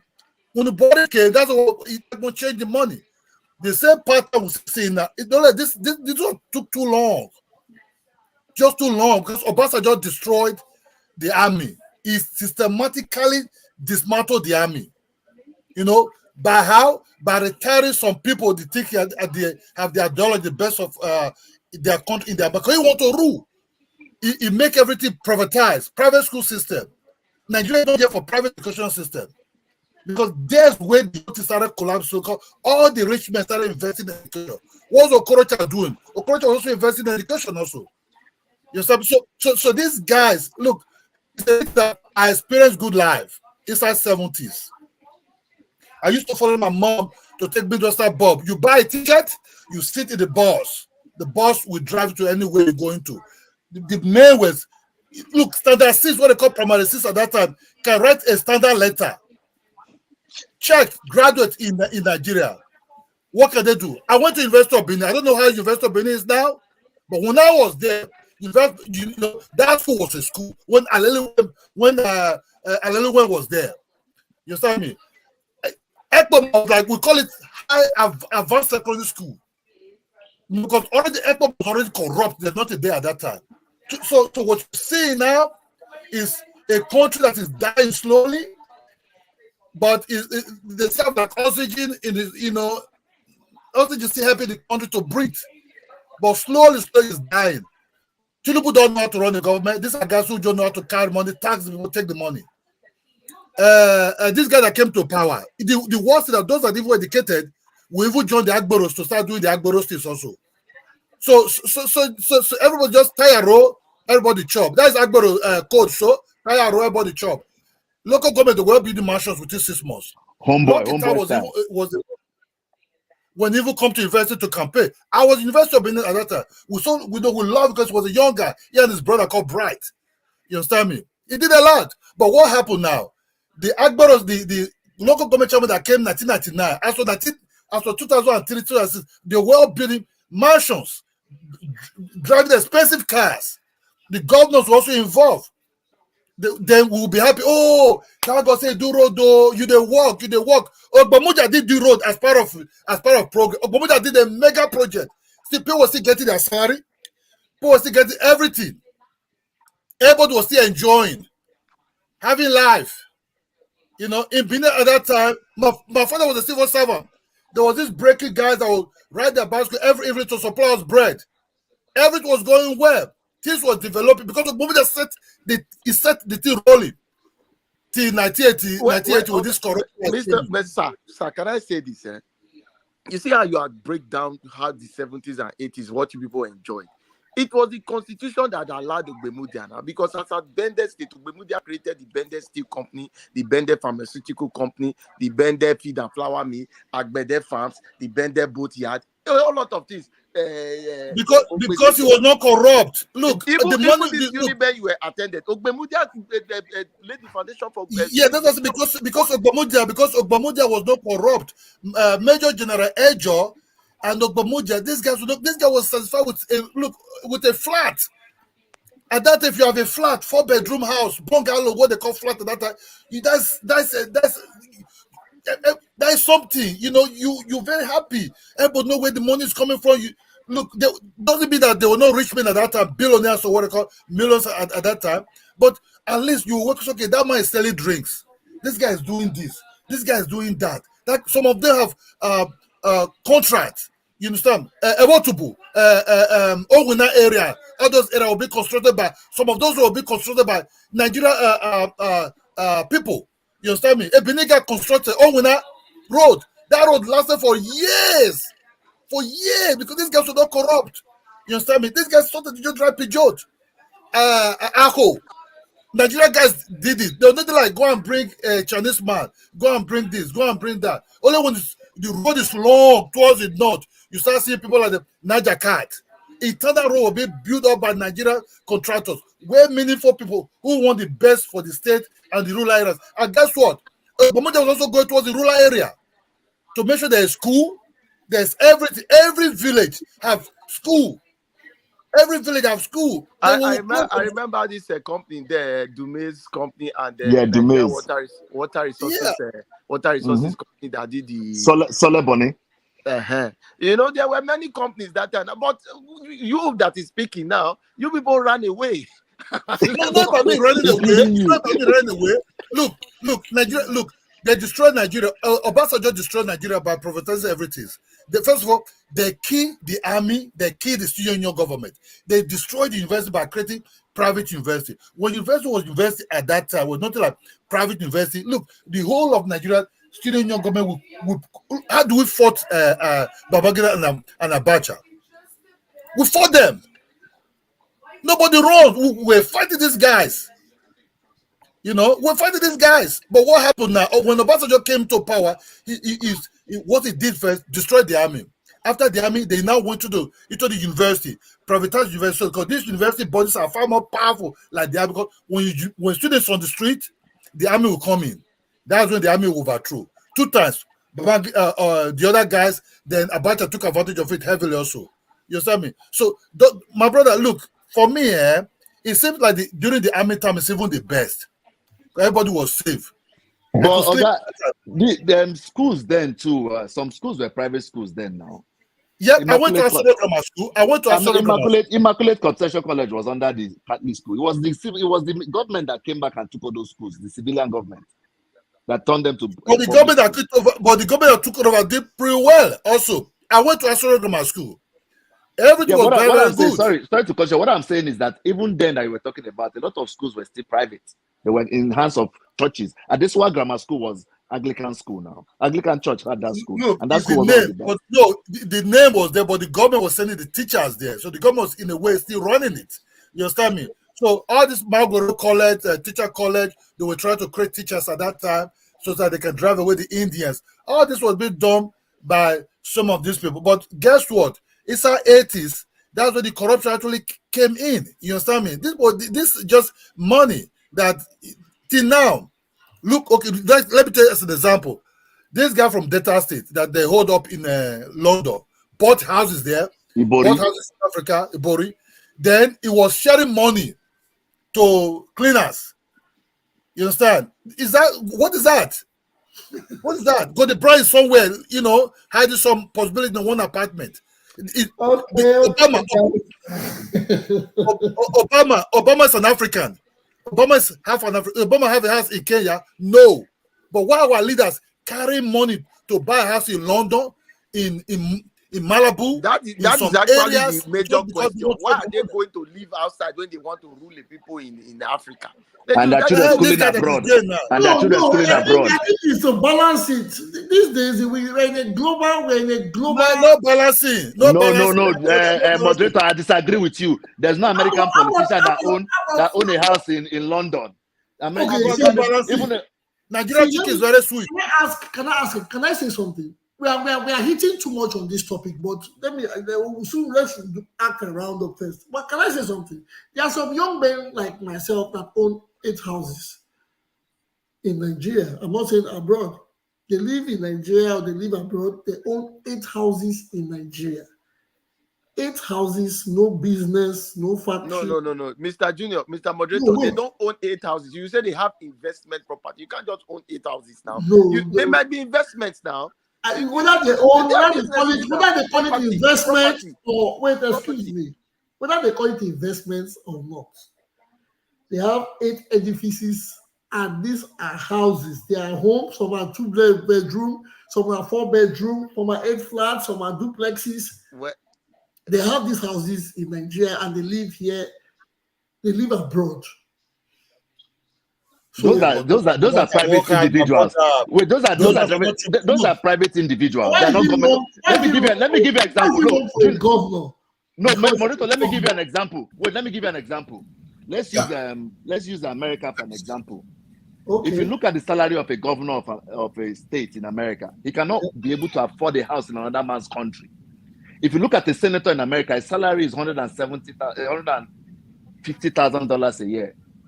Sometimes a senator in America sleeps in his office because he cannot afford 2 mortgages in his home state and in DC, because DC is very expensive. So why would a Nigerian governor that his salary is $400,000 a year be owning a house in America that his yearly tax is about $25,000 a year? His children are schooling abroad. That's corruption. Some people, some individuals, I'm saying some individuals still have those things. Yeah, but those guys see, my brother, those are guys that live in. If those are living overseas, they work out there, whatever they're doing it, they're not building it in Africa.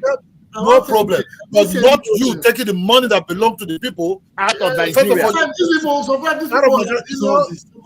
have these houses abroad. It doesn't make no sense. It doesn't really make no sense. That's why like what this man said.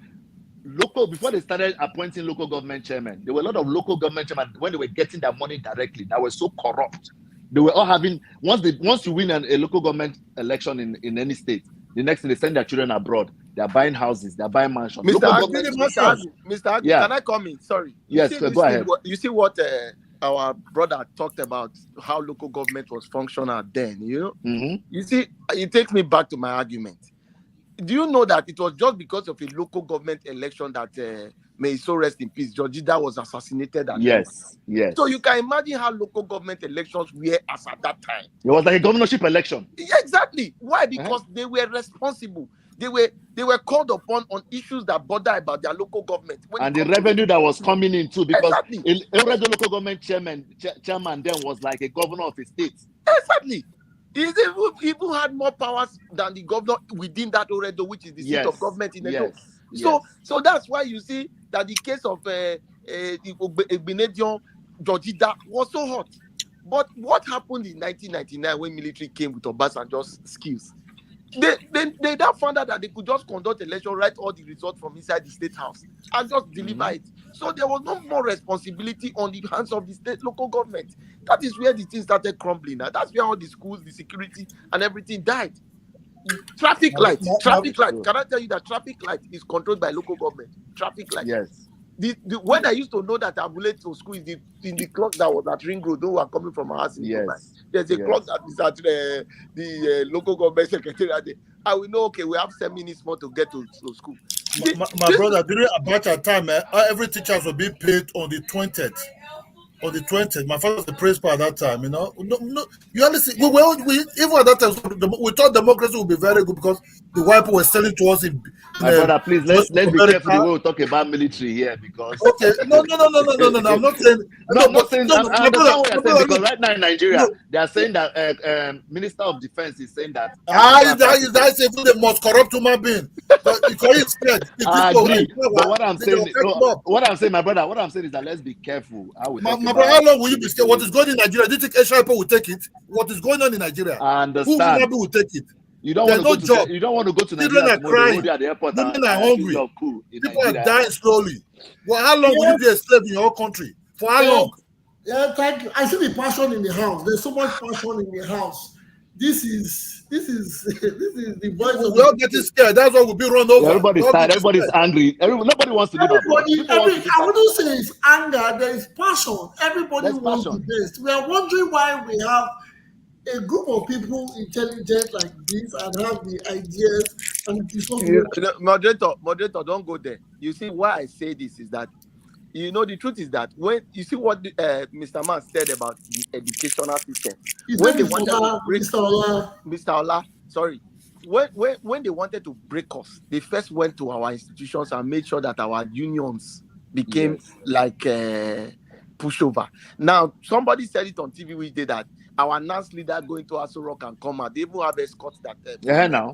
So you can imagine that they first weakened the youth. So when you come and say, "Oh, we have the passion," why this is because they knew that they needed to target that educated people. bring them down, make sure that they never gather, divide us Okay. with whatever Now, means possible. taking us to the NAS that you have spoke about, taking us, now the deputy governor of Edo State is facing impeachment. An example from the same NAS that you have spoken of. I think it was NAS, he was a member of the National Association of... It was NAS president as at the time, which Yes. made them to rusticate him from Jos, but later I went back to collect his result. So that was in the military days now, okay, 95 or thereabout. Yes, okay. But today he's facing impeachment. I don't see why he should be facing impeachment. He has not done anything that warrants him to be impeached. So that's to you. That's to you. It doesn't. That's to you. Mr. Agu, let's go into that. Wait. Yeah, go ahead. Let me make it. Yeah, go ahead. Mm-hmm. You see, the truth is that we should not. Let me first put this on the floor. Why we lay the rock that we want to lie on? We should just not be biased. First. Okay. So now here is this. You have elected these people.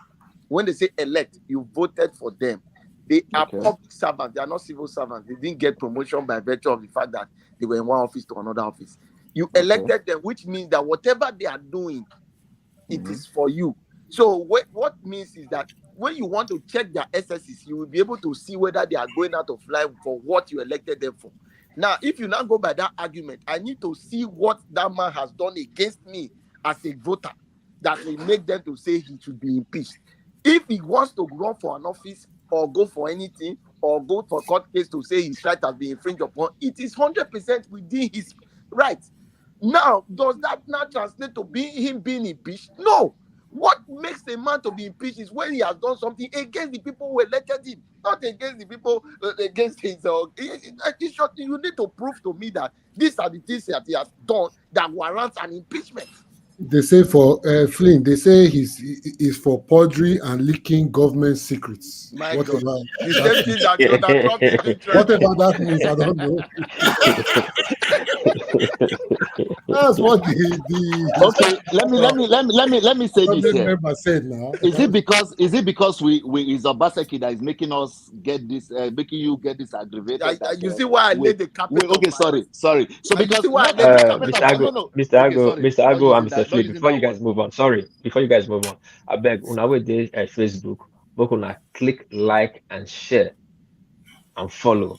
Then now with the YouTube, una click the thumbs up like this and subscribe. Thank you. You guys can move on. Okay, because why I'm saying this is that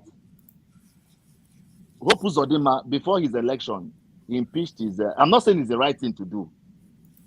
He impeached his. Can we stay with Edo? No, I'm just saying now. No, I'm just saying.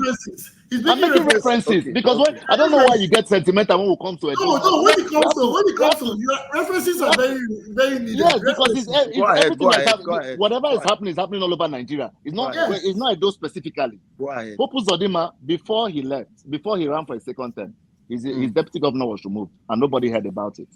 Okay. Governor for your state, the same thing, impeached his deputy governor for whatever reason. Tinubu do the same thing to Koforoju. Akirele Koforoju. She was even locked out of her office. Deputy Governor Shaibu is the only deputy governor in Nigeria that everybody knows. That is very popular. That has the only deputy governor in Nigeria that the governor allows to run the state when he's not available.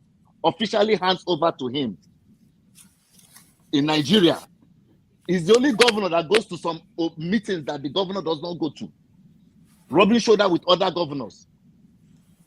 All of a sudden now, he came out to say that he must. I'm not saying, and you know that they're not impeaching him because he's running for office. It's more than that. You and I know that. It's not because he's running for office that he's being impeached.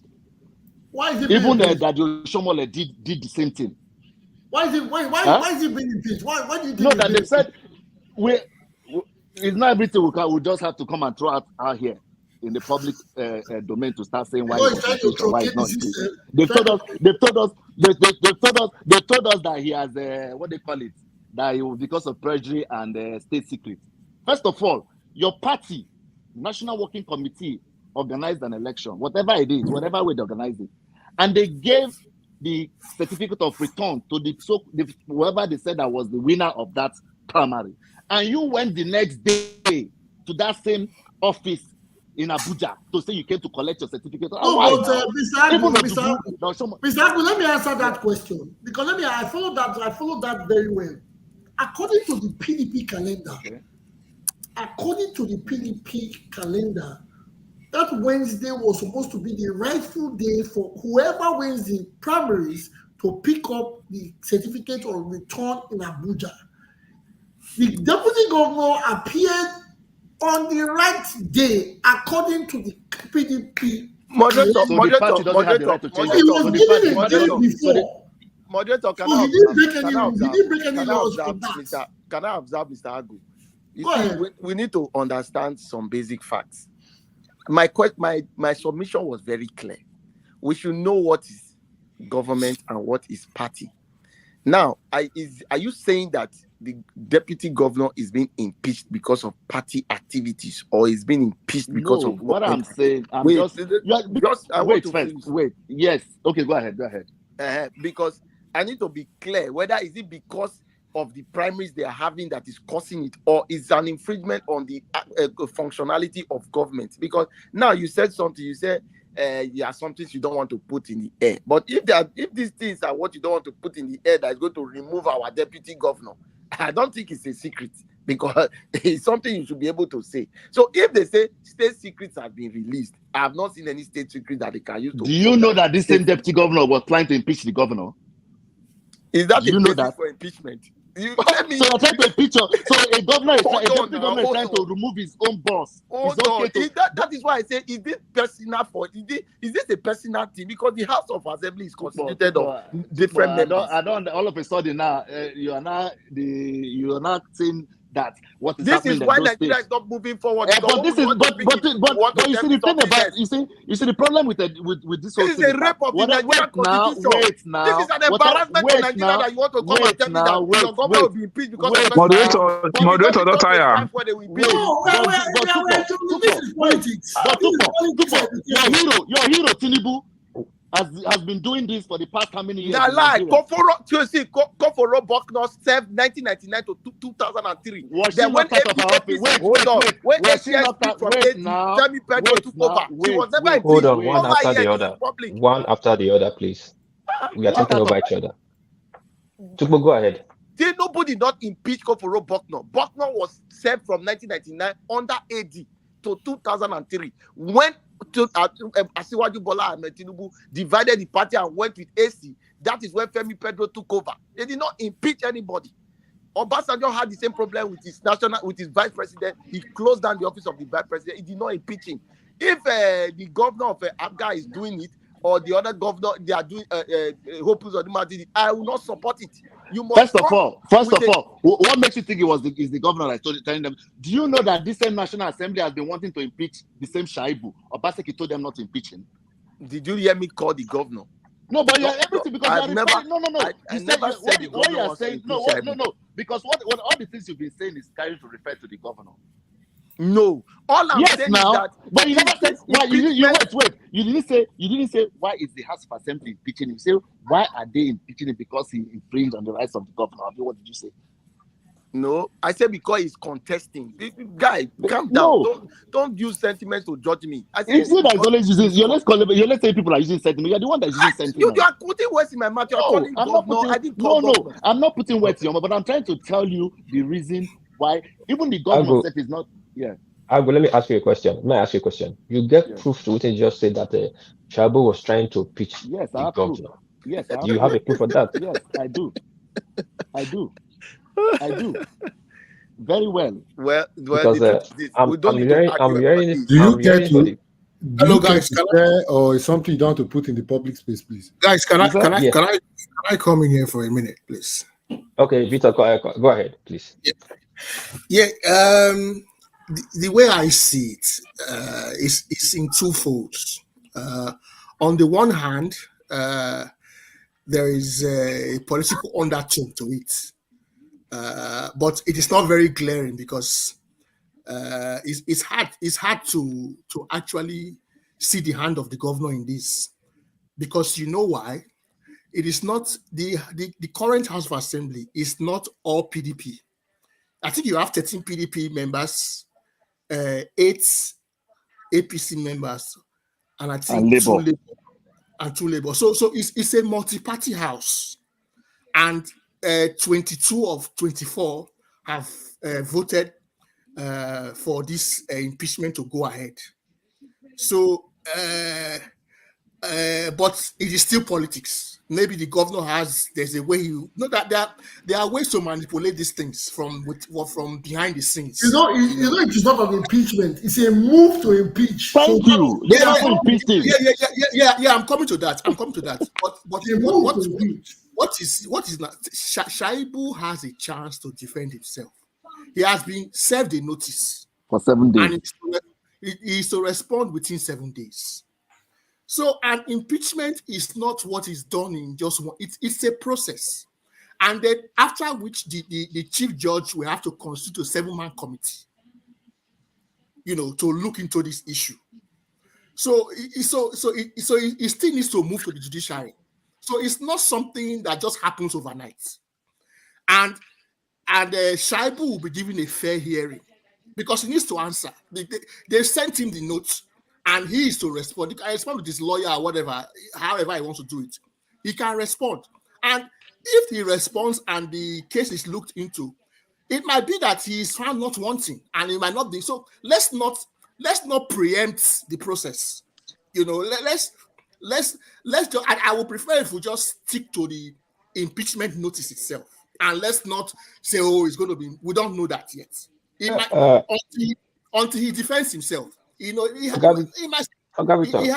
Sorry, let me ask you a question. Yeah. Do you think Shaibu will have a chance to defend himself for the House of Assembly with the for the House of Assembly with the seat inside the government house? See, there is always a chance for him to defend himself. And let me tell you, Shaibu is if he's not even satisfied, he can even go to court. I remember Peter Obi was once impeached. He went to court and he was reinstated. So there are avenues for Shaibu to defend himself, both within the confines of the House of Assembly and even in court. Even if Shaibu is not satisfied with the judgment, he can still go to court. So let's not. Mr. Victor, my concern is this. You see, me, I don't really bother about who they want to impeach, or because politics to me is like secondary. But what is the relevance of the impeachment? That's what I want to say with the progress of Edo. That is all I just asked. I don't care who wants to impeach him. I don't know. It's about politics. It's politics. It's whether relevant to Edo or not. It's politics. In terms and it of happens all over Nigeria. In terms of relevance, this impeachment is not really about the people per se. Thank you. It's not really about what the public thinks, or because sometimes these things come with a lot of sentiments and and all that. But the Constitution of Nigeria says that a deputy governor or a governor can be impeached for gross misconduct. That gross misconduct will have to be determined by the by the House of Assembly, what it actually means, because the Constitution is not specific on what gross misconduct actually means with regards to impeachment. So it is left for the House of Assembly to determine what exactly is the gross misconduct, which Shaibu has a chance to defend himself, and if he's not satisfied, he can still go to court. So I don't think there should. And another thing where Shaibu missed it, where he got it wrong, I have to be honest. Shaibu has his own. I have a bone to pick with Shaibu also. If you look at Shaibu as a person, he comes from this student unionism background, this activism background. That is where he comes from. I know go big background. Yeah, and student unionism is totally different from partisan politics. You know, that is where Oshomola also made a mistake last time. He was a unionist. You know, you cannot bring that. You have to refine yourself a little bit. If you are coming from that unionist background into partisan politics, you have to make some adjustments. You know, you cannot retrofit that background into partisan politics. Mr. Victor, do you know Lambaramaku? No, I don't know him. Okay. He was a minister for information. He was a union leader. He wasn't mad. It's not a unionism thing to be rascal. Thank you so much. I'm not saying it's rascal. I'm not saying it's rascal. I'm just saying that unionism mentality, you know, when you bring it to partisan politics, it's not always a match made in heaven. Because partisan politics is totally different. Although both sides are kind of politics, but they are not exactly the same. So when you bring that mentality or that mindset, you don't have to be rascal. If you bring that mindset of unionism into partisan politics, it might work against you. You know. So what I mean is that if you are coming from that unionist background to partisan politics, you might have to adjust or adapt yourself a little bit. Can I still ask a question? Was it not that unionism that brought about the romance that pushed him to where he got to? Is it not that? It may not have been. It may not have been. Yeah. Okay. The Lambaramaku you talked about is a minister. The minister is an appointment. It's not a respected. It may not have been. Don't get me wrong. I understand what Mr. Victor is trying to say. Don't get me wrong. I'm not saying unionism. When you do unionism in school and try to be a nurse, speak for a Luther continue, when you get to a certain level, when you get into politics, you should evolve. Do you know how many people did? How many people did unionism? I know Dino was one. Dino did it. Student member, but do you know how many people did unionism that are perfect? You say Lambaramaku was an appointment. Lambaramaku was the minister for information under Jonathan. He retired and decided to go and run for governor. He was a student union. Is it Jos or somewhere? I don't know. He didn't win. He didn't win the election. Hold on. Just calm down. Yes, he was a student union. Lambaramaku was student union there. Mumi or something. Mumi was the president of NAS. While Sowore was student union Lagos. They were the ones that stood in front of us the SAP riot 1989. So if he did that and would work with government without being rascal, he didn't even go to court after he lost his primary. It's about a character thing. Unionism doesn't make you go and say Philip went there, Philip was because unionism. Right. No. He evolved. No. They're not impeaching because the union leader. No. See. Don't get me wrong. I have nothing against unionism. You understand? There's nothing wrong with it.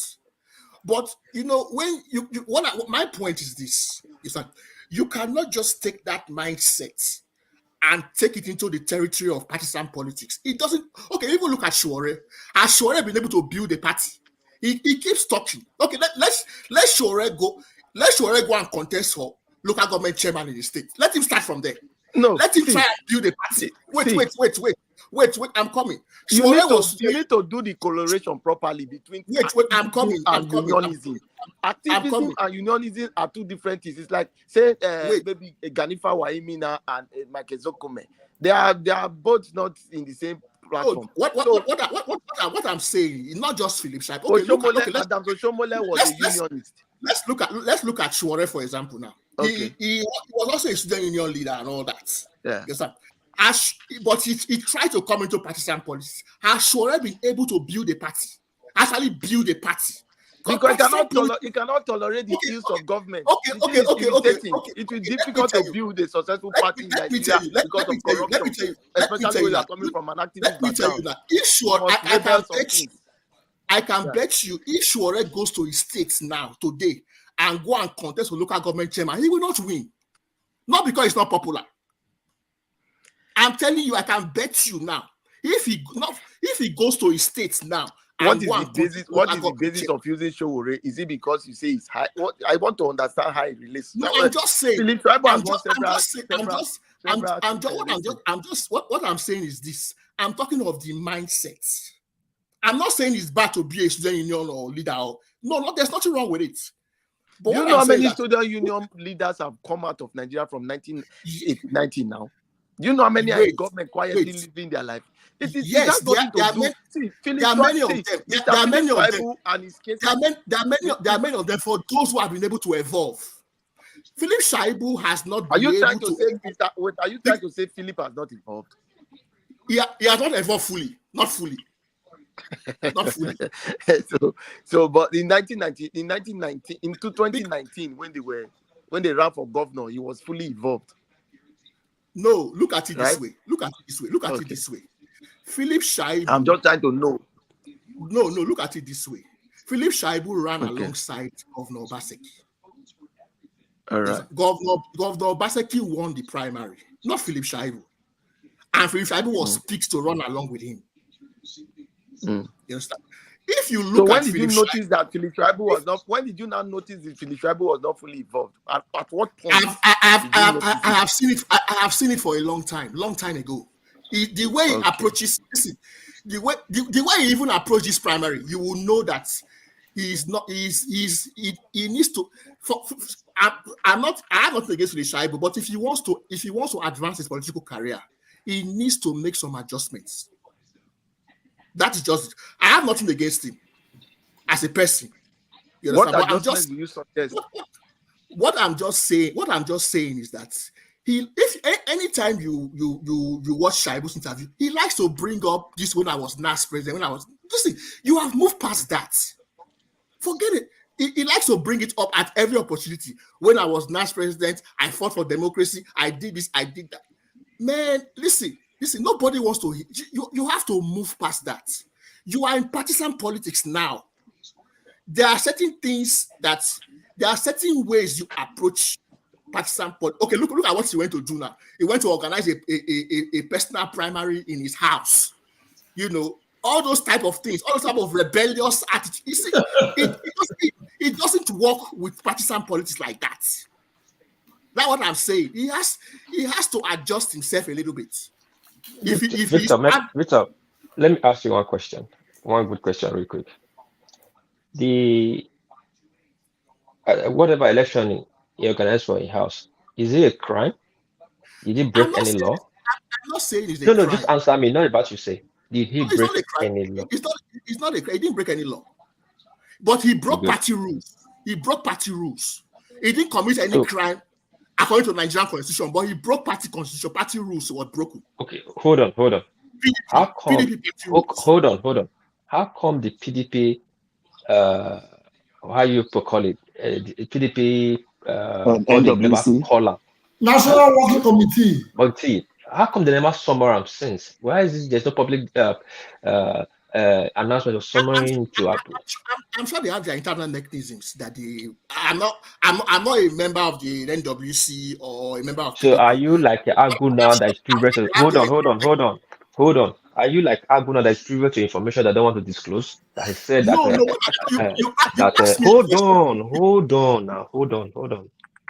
That I never say we're number 2 and pitch number 1, but Agu said it, and I want to hold on to it. I don't know about that. What I'm saying is that you asked me a question about why the National Working Committee has not summoned him. I said, well, I'm not a member of PDP or I'm not a member of National Working Committee, so I cannot answer that question directly. But I know that they have their internal party, they have their way of doing things within the party. But we're talking of party politics now. You understand? Internal party politics. You understand? So whatever Philip Shaibu did might go contrary to the party constitution or their rules or their regulations. So they have their way of dealing with all those things internally.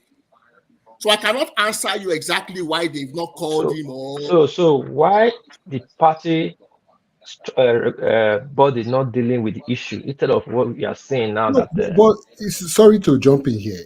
It says clearly the reasons for impeachment is perjury and leaking government secrets.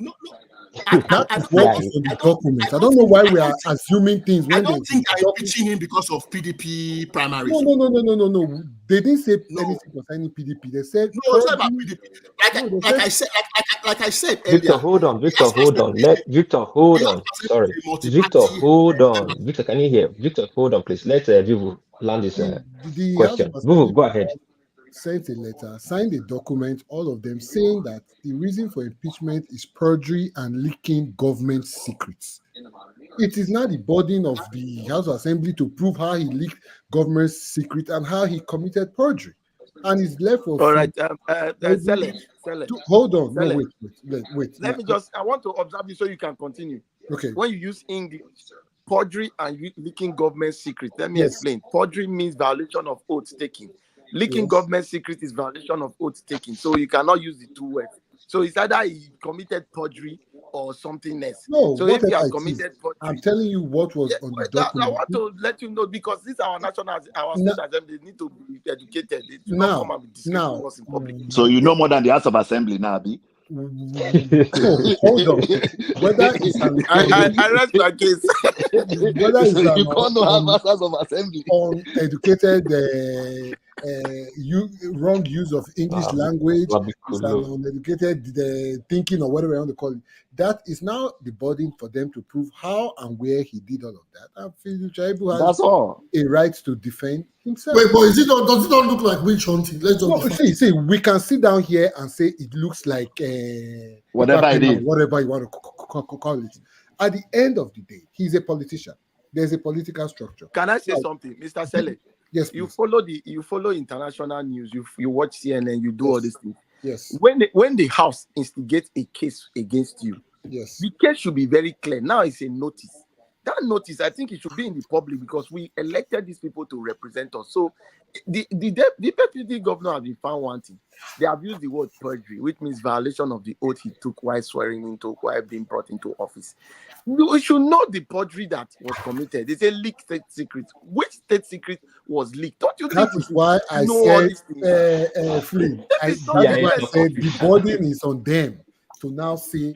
Sele, let me say this. Let me say this. Sorry. No, let him finish. Let him finish. These are the documents showing where he now gave out state secrets to maybe the press or his party members or whatever. These are allegations. They have to I think I have to agree with Sele. Yeah. When they say state secrets, who did he? We are the state secret. We are not asking questions. Why is the state having secrets? We are not having questions that we are asking questions that we cannot answer.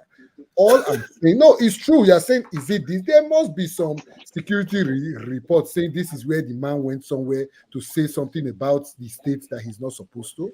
So let's wait for that. If it's now, as they say, winch hunt and there's nothing to prove. Okay, Flynn, you mentioned something just now. You said we follow. Mr. Sele, are you saying that if tomorrow somebody arrests your worker and you go to the police station and the police said your worker was held for misdemeanor, and you now ask which of the misdemeanor, they say, don't worry, in court, we will show you the misdemeanor he committed. Hold on, Flynn.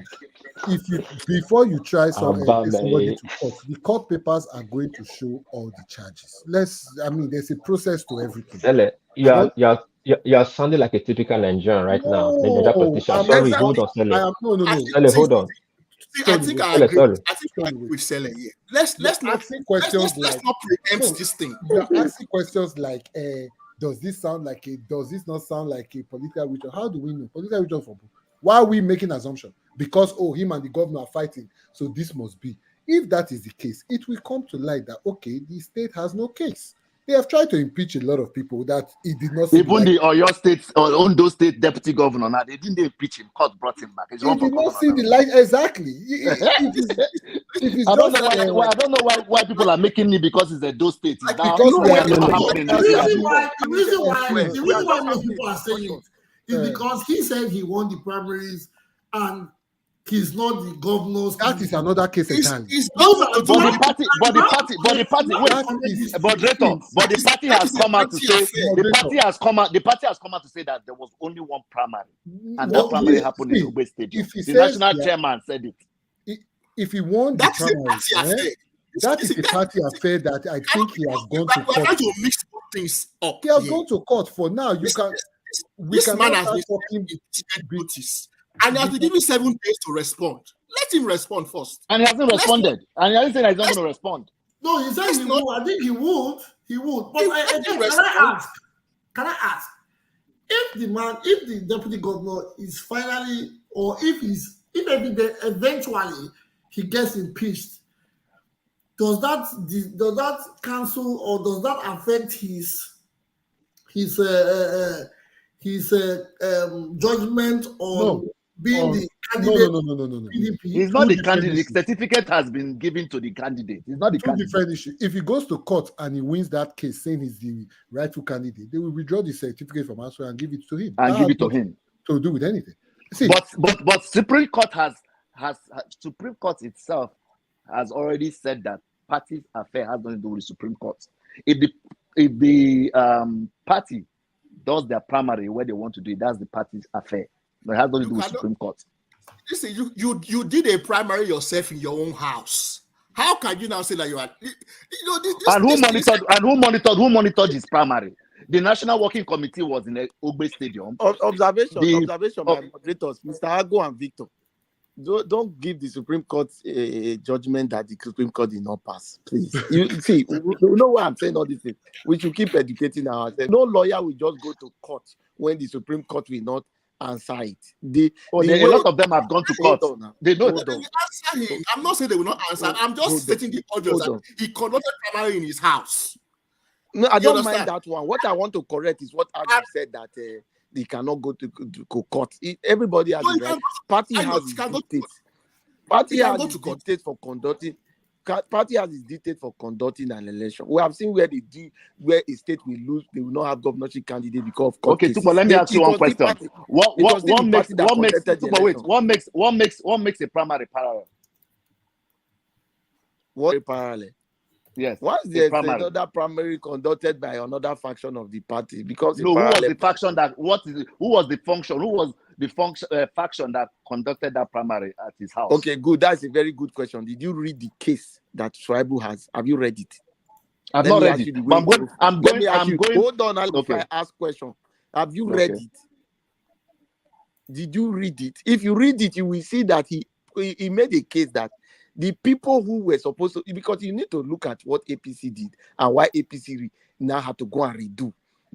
Because there was a case in APC that where they made the announcement was not supposed to be in officer, this and that. So they now had to readjust themselves. Now, then you go to court. Yes. Well, let him finish. Now, what I heard or what I read was that the ad hoc delegates that were nominated after their. Are you hearing me? Yeah, we can hear you. We can hear you. Can you hear me? Yes, we can hear you. Yeah, the Congress which was conducted earlier to bring delegates that will vote in that primaries, that it was the party conducted it properly, and that the delegates who voted for him were those ad hoc delegates that the party Congress had brought up. Which delegates were used in the stadium as at that day? So my question is my question should be that. Is it right? The delegates that voted him, are they the actual Congress, the delegates that the Congress brought up? Who were the delegates that were now in the stadium that day? That should be the argument. Let's not. I don't know them. But the federal for PDP have said the delegates. The NWC. But according to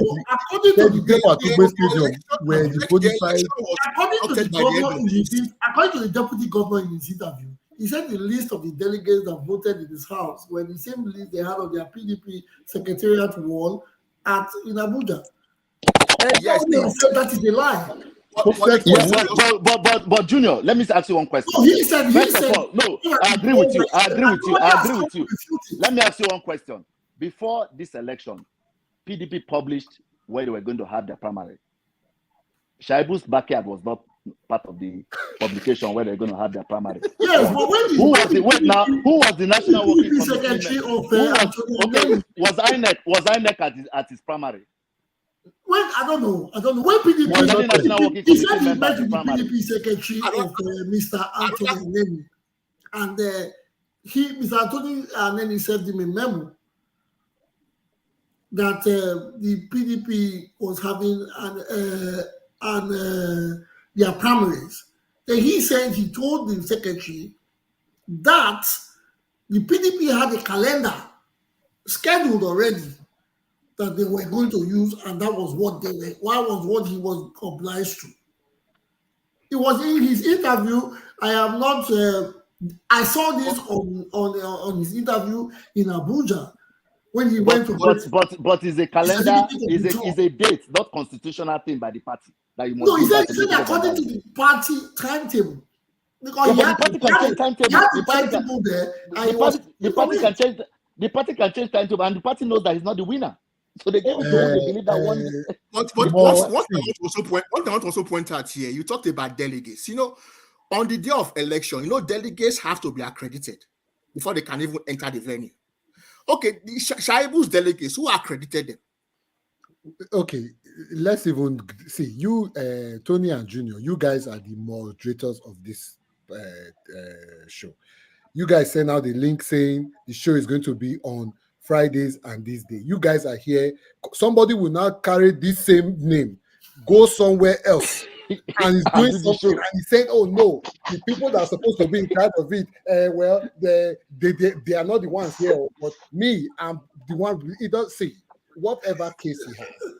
I don't know how he's going to fight that battle, but when you look at only Nigeria, and do you know that PDP? Do you know that PDP said they are still waiting for his court? Okay, when you look at optics of what he's doing, I don't know what the end game is. Maybe he knows something. That is why I'm saying this grass unionism. It will not work. It doesn't work in partisan politics. Victor, Victor, I'm saying to you, you came to this platform to misinform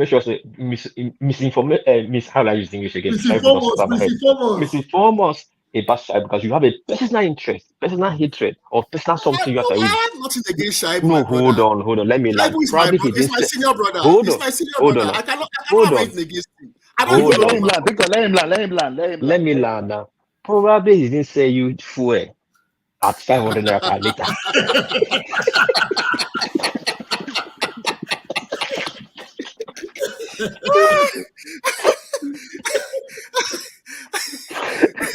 My brother.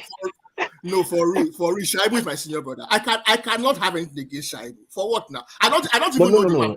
It's not fair. Let me tell you something. My speaking here. I use my signature here.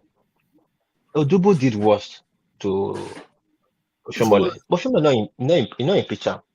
No, Odubo did not do worse to Oshomole. Oshomole did it with his own. Oshomole took off the roof of National Assembly to prevent it. No, but see, if you want to go by these things now, you will not say, "Oh, from what we know." I only try and go back what I see. Oshomole took off roof because they wanted to do renovation of National Assembly. Assembly house. For us to now come say no, he took off the roof because he was trying to avoid the. We don't know that. We don't know what was in his mind. At the end of the day, we keep saying Oshomole did not impeach Obudu, but it's not about knowledge that is impeaching this man. Yes, observation, Mr. Tele. Yes. Oshomole reacted to the House of Assembly when there was division in the party that wanted to impeach. They wanted to impeach him. You understand? Yes. So he needed to react. He didn't go against his deputy governor. His deputy governor held the state standstill and contested in the primary election for which he came second. You understand? Yeah. In that same election that brought up our current government. Yeah. So who stopped Shaibu from contesting in the primary? Yeah, but Oshomole also fought. In the delegates election. What used to kill him? Oshomole fought Ojubu now. He said Ojubu was using Juju to. And Victor, you are going too far. Remember what Oshomole said recently? He said when he told Shaibu to go and respect his Oga, he said, Shaibu, go and respect your Oga. APC is not an IDP camp. He said Don't blacklist. Don't blacklist we my have party. almost. Listen, wait now, Mr. Victor. Hold on, moderator. We should not divert the argument or deviate from the actual discussion. Oshomole did not impeach Odubu. That is the bone of contention here. Whatever governor or whatever they are doing, the discussion here is on the impeachment. Did Oshomole try to impeach his deputy? No. Did Obaseki try to impeach his deputy? No, I Currently don't doing think so. Let me ask you for one thing. Was Odubu going around to embarrass the government? I'm not saying that's because that's why they impeached. Was Odubu going around saying things about Shomole? What has Philip said about it? No, he comes on TV. He has gone to Arise to accuse He has Obaseki come of on, no, different but things. he has come on TV and said On Arise, he I- has gone on channels. He has gone on TVC. No, to but he embarrass the hasn't government. said anything bad. No, That's he the wasn't like same was thing. no, he was But what I'm betrayed. saying He is was that, betrayed. but what I'm saying is that Odubu never did any of these things. Yeah, so the wood didn't he take said he was That's what I'm betrayed by saying. his. He said he was betrayed by his principal. That's what. he Excuse said. me. Let me say something. You see, with this media these days, media is far evolving. I remember Lucky Benedio had issues with Ogiadome, that all those things happened. The media wasn't so Polarized. on the out for us. Yeah, to because know. Ogadome was not on the media every day. Shaibu was Yes, because showing media, himself the media normal every Ogiadome was day. not on the media. The media wasn't so pronounced. Mr. Like Agu, everybody can had you make a in their statement of fingertips. insult from the deputy governor to the clear statement that this is what If he said? Shaibu has not made any, See, Shaibu all has of not us, made like Sela will say, we are all guessing, but we don't know what is going on underground that is making all these things happen. Okay, We are just all we are okay. seeing here is we are just seeing what is in the surface. We don't know what is in the deep. That is why I'm telling you going on. that is why I can tell you. If you ask me a question, If I don't Obaseki know wanted to whether impeach, if really Obaseki wanted to impeach Shaibu, he won't wait till this minute to do it. They would have done it far back without us even talking about it. But one question I want to ask is this: the House of Assembly is made up of PDP, APC, and Labour members. 24 members and 21 members are impeaching him. 21, not. It's not as if it's all PDP members now. So that means APC members also voted to impeach him. Labour member might also have voted to impeach him alongside PDP members. You people are confusing this discussion. Nobody here in this discussion accused anybody of trying to impeach Philip. We are only talking of the impeachment. Why are they trying to impeach him? You now said that it is because of perjury and leaking state secret. We now say, where is the evidence of this perjury and leaking secret? Stop dancing around that. No. The point I was making now is that the impeachment has not to do with party per se, because it's a multi-party house, and they all voted to do this impeachment. 21 of them. 21. If it was a party issue and it's an all PDP house, I will hear that it's a party issue. But it is not a party issue per se, because the members of the house are from different parties, political parties. Very good. Very good. So what is the evidence that the assembly is standing on to impeach him? How would you know? How would Victor know what the evidence is? How will I know the assembly is now? Is that your duty to now find out what the evidence is now? Since you want us to give you the evidence, so you find out what the evidence is. Because the man has been gentlemen, thank you. I've been trying to find out. I can't find it. And you say let me give you an example. It's just like when American Republicans say they want to do hearing for Biden's son for corruption, and they still find out that the so-called corruption wasn't there, and they're still trying to do the same thing to bring him to Congress for them to cross-examine him for the so-called corruption, and that's what's happening. They've said the Republicans brought out their so-called information. That is what the guy did, and they want him to come to Congress. But you saw the information. It didn't just write perjury. But that is Nigeria for you. How many? Okay, let me ask you one question. How many impeachment have you seen the information why they're impeaching the deputy governor in Nigeria, or anything about Nigeria in general? So you tell me now, guys. The only way that this can come to light is if the process is televised. Maybe when Shaibu is answering, to his allegations, because they've come and answer, so he has to go and answer. Then they can You're not supposed to yourself, brother. You're not supposed to yourself, brother. This score is not set for you. They really make you best. We must come to an end. Gentlemen, they can televise the hearing, and we can see everything. Thank you, Mr. Victor. Thank you, Mr. Agu. Thank you, Mr. Tupo. Thank you, Mr. Vuvuzela. Thank you, Mr. Konko. We have met our 3-hour mark, and we cannot go further. This topic can be deliberated on again in our next episode, because we hope he's still deputy governor at by the time we have our next episode, so we can deliberate on the real findings of why they are trying to impeach him. For now, I want to say I appreciate everybody for coming to the studio, taking out time. I want to say first again is International Women's Day. Women hardly come to our studio. We know we have women listening to us. We want to have support. We want to know the contribution of women in our politics. Today is International Women's Day. It is funny that we don't have one woman in our studio. I am not pleased with that, but it's not my making. I guess the women are more busy than we are. Anyways, thank you all for coming. Thank you all for being in the show. Thank you all for giving your time, your contributions, and we'll ensure you guys are informed on the next episode. I bet you know what you want to give away for this your program. You need to give away. I have not got my sponsor yet. Moderator, I want to observe something. Please, going forward, find a way to fact check what people say, because this is not good. Come here, spread propaganda, lie, do some certain things against other people. I try my best to check. But these days, with Nigerian politics, without concrete evidence, yes, just because you support a political party. Mr. Flynn, Mr. Tupo, with Nigerian politics, it's difficult to get facts, because I use Google. I try my best to use Google and daily media.